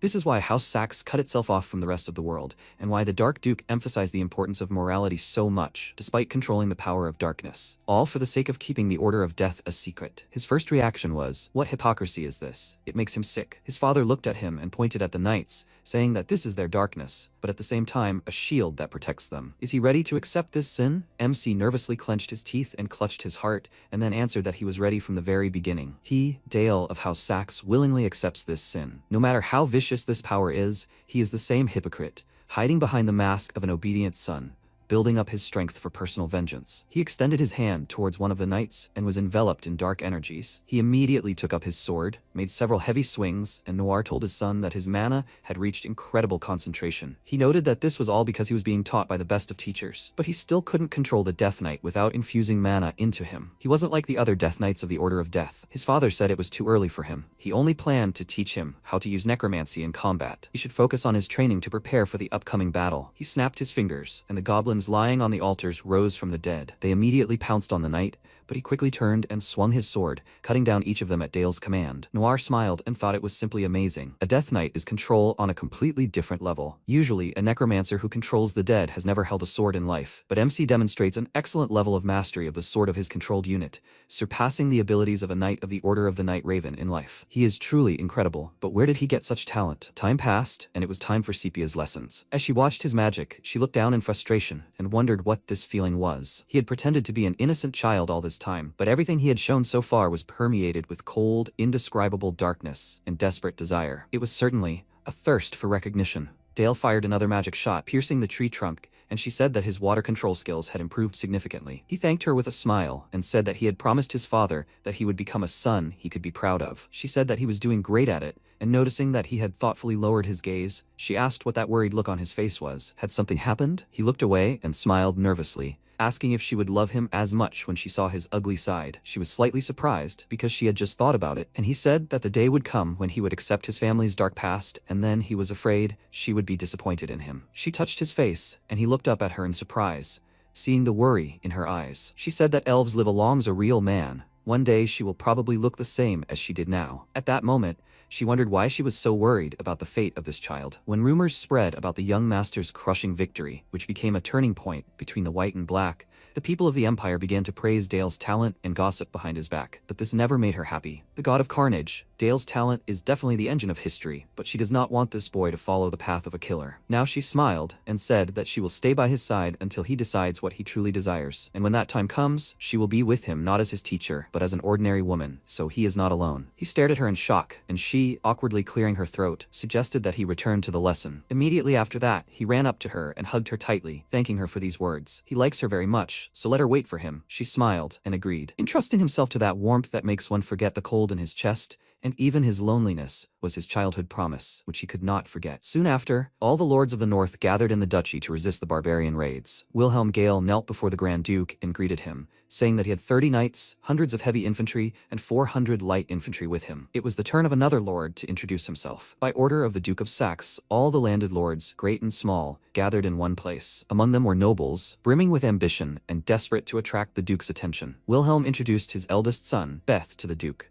who immediately exclaimed that, as his father had said, they were ready to give their lives for his grace. They all spoke the same thing, each boasting of their children's achievements more loudly than the last and seeking favor. Even under the pressure of the approaching battle, the nobles did not miss the opportunity to establish connections. However, for the great lord himself, it was also important to strengthen the prestige of his faction. Both the northern lords and their children knew perfectly well whom they needed to impress. Beth approached Dale and greeted him, expressing his respect. His name is Beth Gale, and he looks forward to sharing his valor on the battlefield. A girl rudely pushed him aside and greeted Dale with a smile, saying that he was even more gallant than rumor had said. She didn't even know he was a true gentleman. He smiled awkwardly and thought that the excessive attention from people was so exhausting. After that, Yonez approached him and said that they said he possessed martial prowess, not inferior to that of veteran knights. He would like to see it with his own eyes. His father indignantly called out to him and asked how he dared to say such a thing. What insolence in front of the young master! MC waved his hand, showing that everything was fine, and then asked, he is the second son of Baron Kenneth, right? He knelt before him and confirmed it, and he asked, is he saying that he wants to look at his prowess, that is, he wants to test his abilities? Yonez replied that thanks to his exceptional talent, at such a young age, he led his troops to victory, turning the knightly order of St. Magdalene into a sea of blood. He doesn't doubt his abilities, he just wants to learn something from him, and so he asks him to duel him. His father began to scold him, but Dale smirked contentedly and said that he heard he commands a mercenary company of 100 men. He became a wandering knight and forged his loyal soldiers from mercenaries in brutal battles. He rubbed his chin with a satisfied smile and thought that as the second son, he could not possibly inherit the land by the law of primogeniture. Perhaps this was his way of proving himself, albeit a risky one. A wandering knight without support had gathered a company of 100 men, so he could be of use to him. He smiled and accepted his challenge, after which everyone dispersed to the corners of the hall to make room for the duel, which was organized right there on the spot. It was an excellent opportunity for a show of strength before the war, so the Dark Duke had no reason to interfere. Yonez pulled out his sword, and MC said he hoped so. He knew his sword was different from the usual ones. The guy confirmed it. He'd heard about it, and then Dale released his energy and allowed him to use his aura, letting him fight him with his full power. That was an order. Yonez nervously gritted his teeth and agreed, then abruptly released his aura and prepared himself, and MC thought that he was clearly still an inept aura knight, and yet, his control was worth noting. Then he wouldn't hesitate either. His energy rushed to the center of the room. A sword emerged from it, and Yonez thought that here it was, the young master's famous black sword. Dale told him to attack whenever he wanted, and he immediately jumped up and approached him, then delivered a stabbing blow that only tore his cloak, and he managed to step aside. Then Yonez turned to him and swung his sword, and he parried his attack and smiled. The guy thought that, unlike him, the dark young master was born with everything, but he would prove to him that even a penniless person can defeat someone who was born with everything. He quickly ran up to Dale, and when he saw an opening, he decided to strike right away and swung his sword.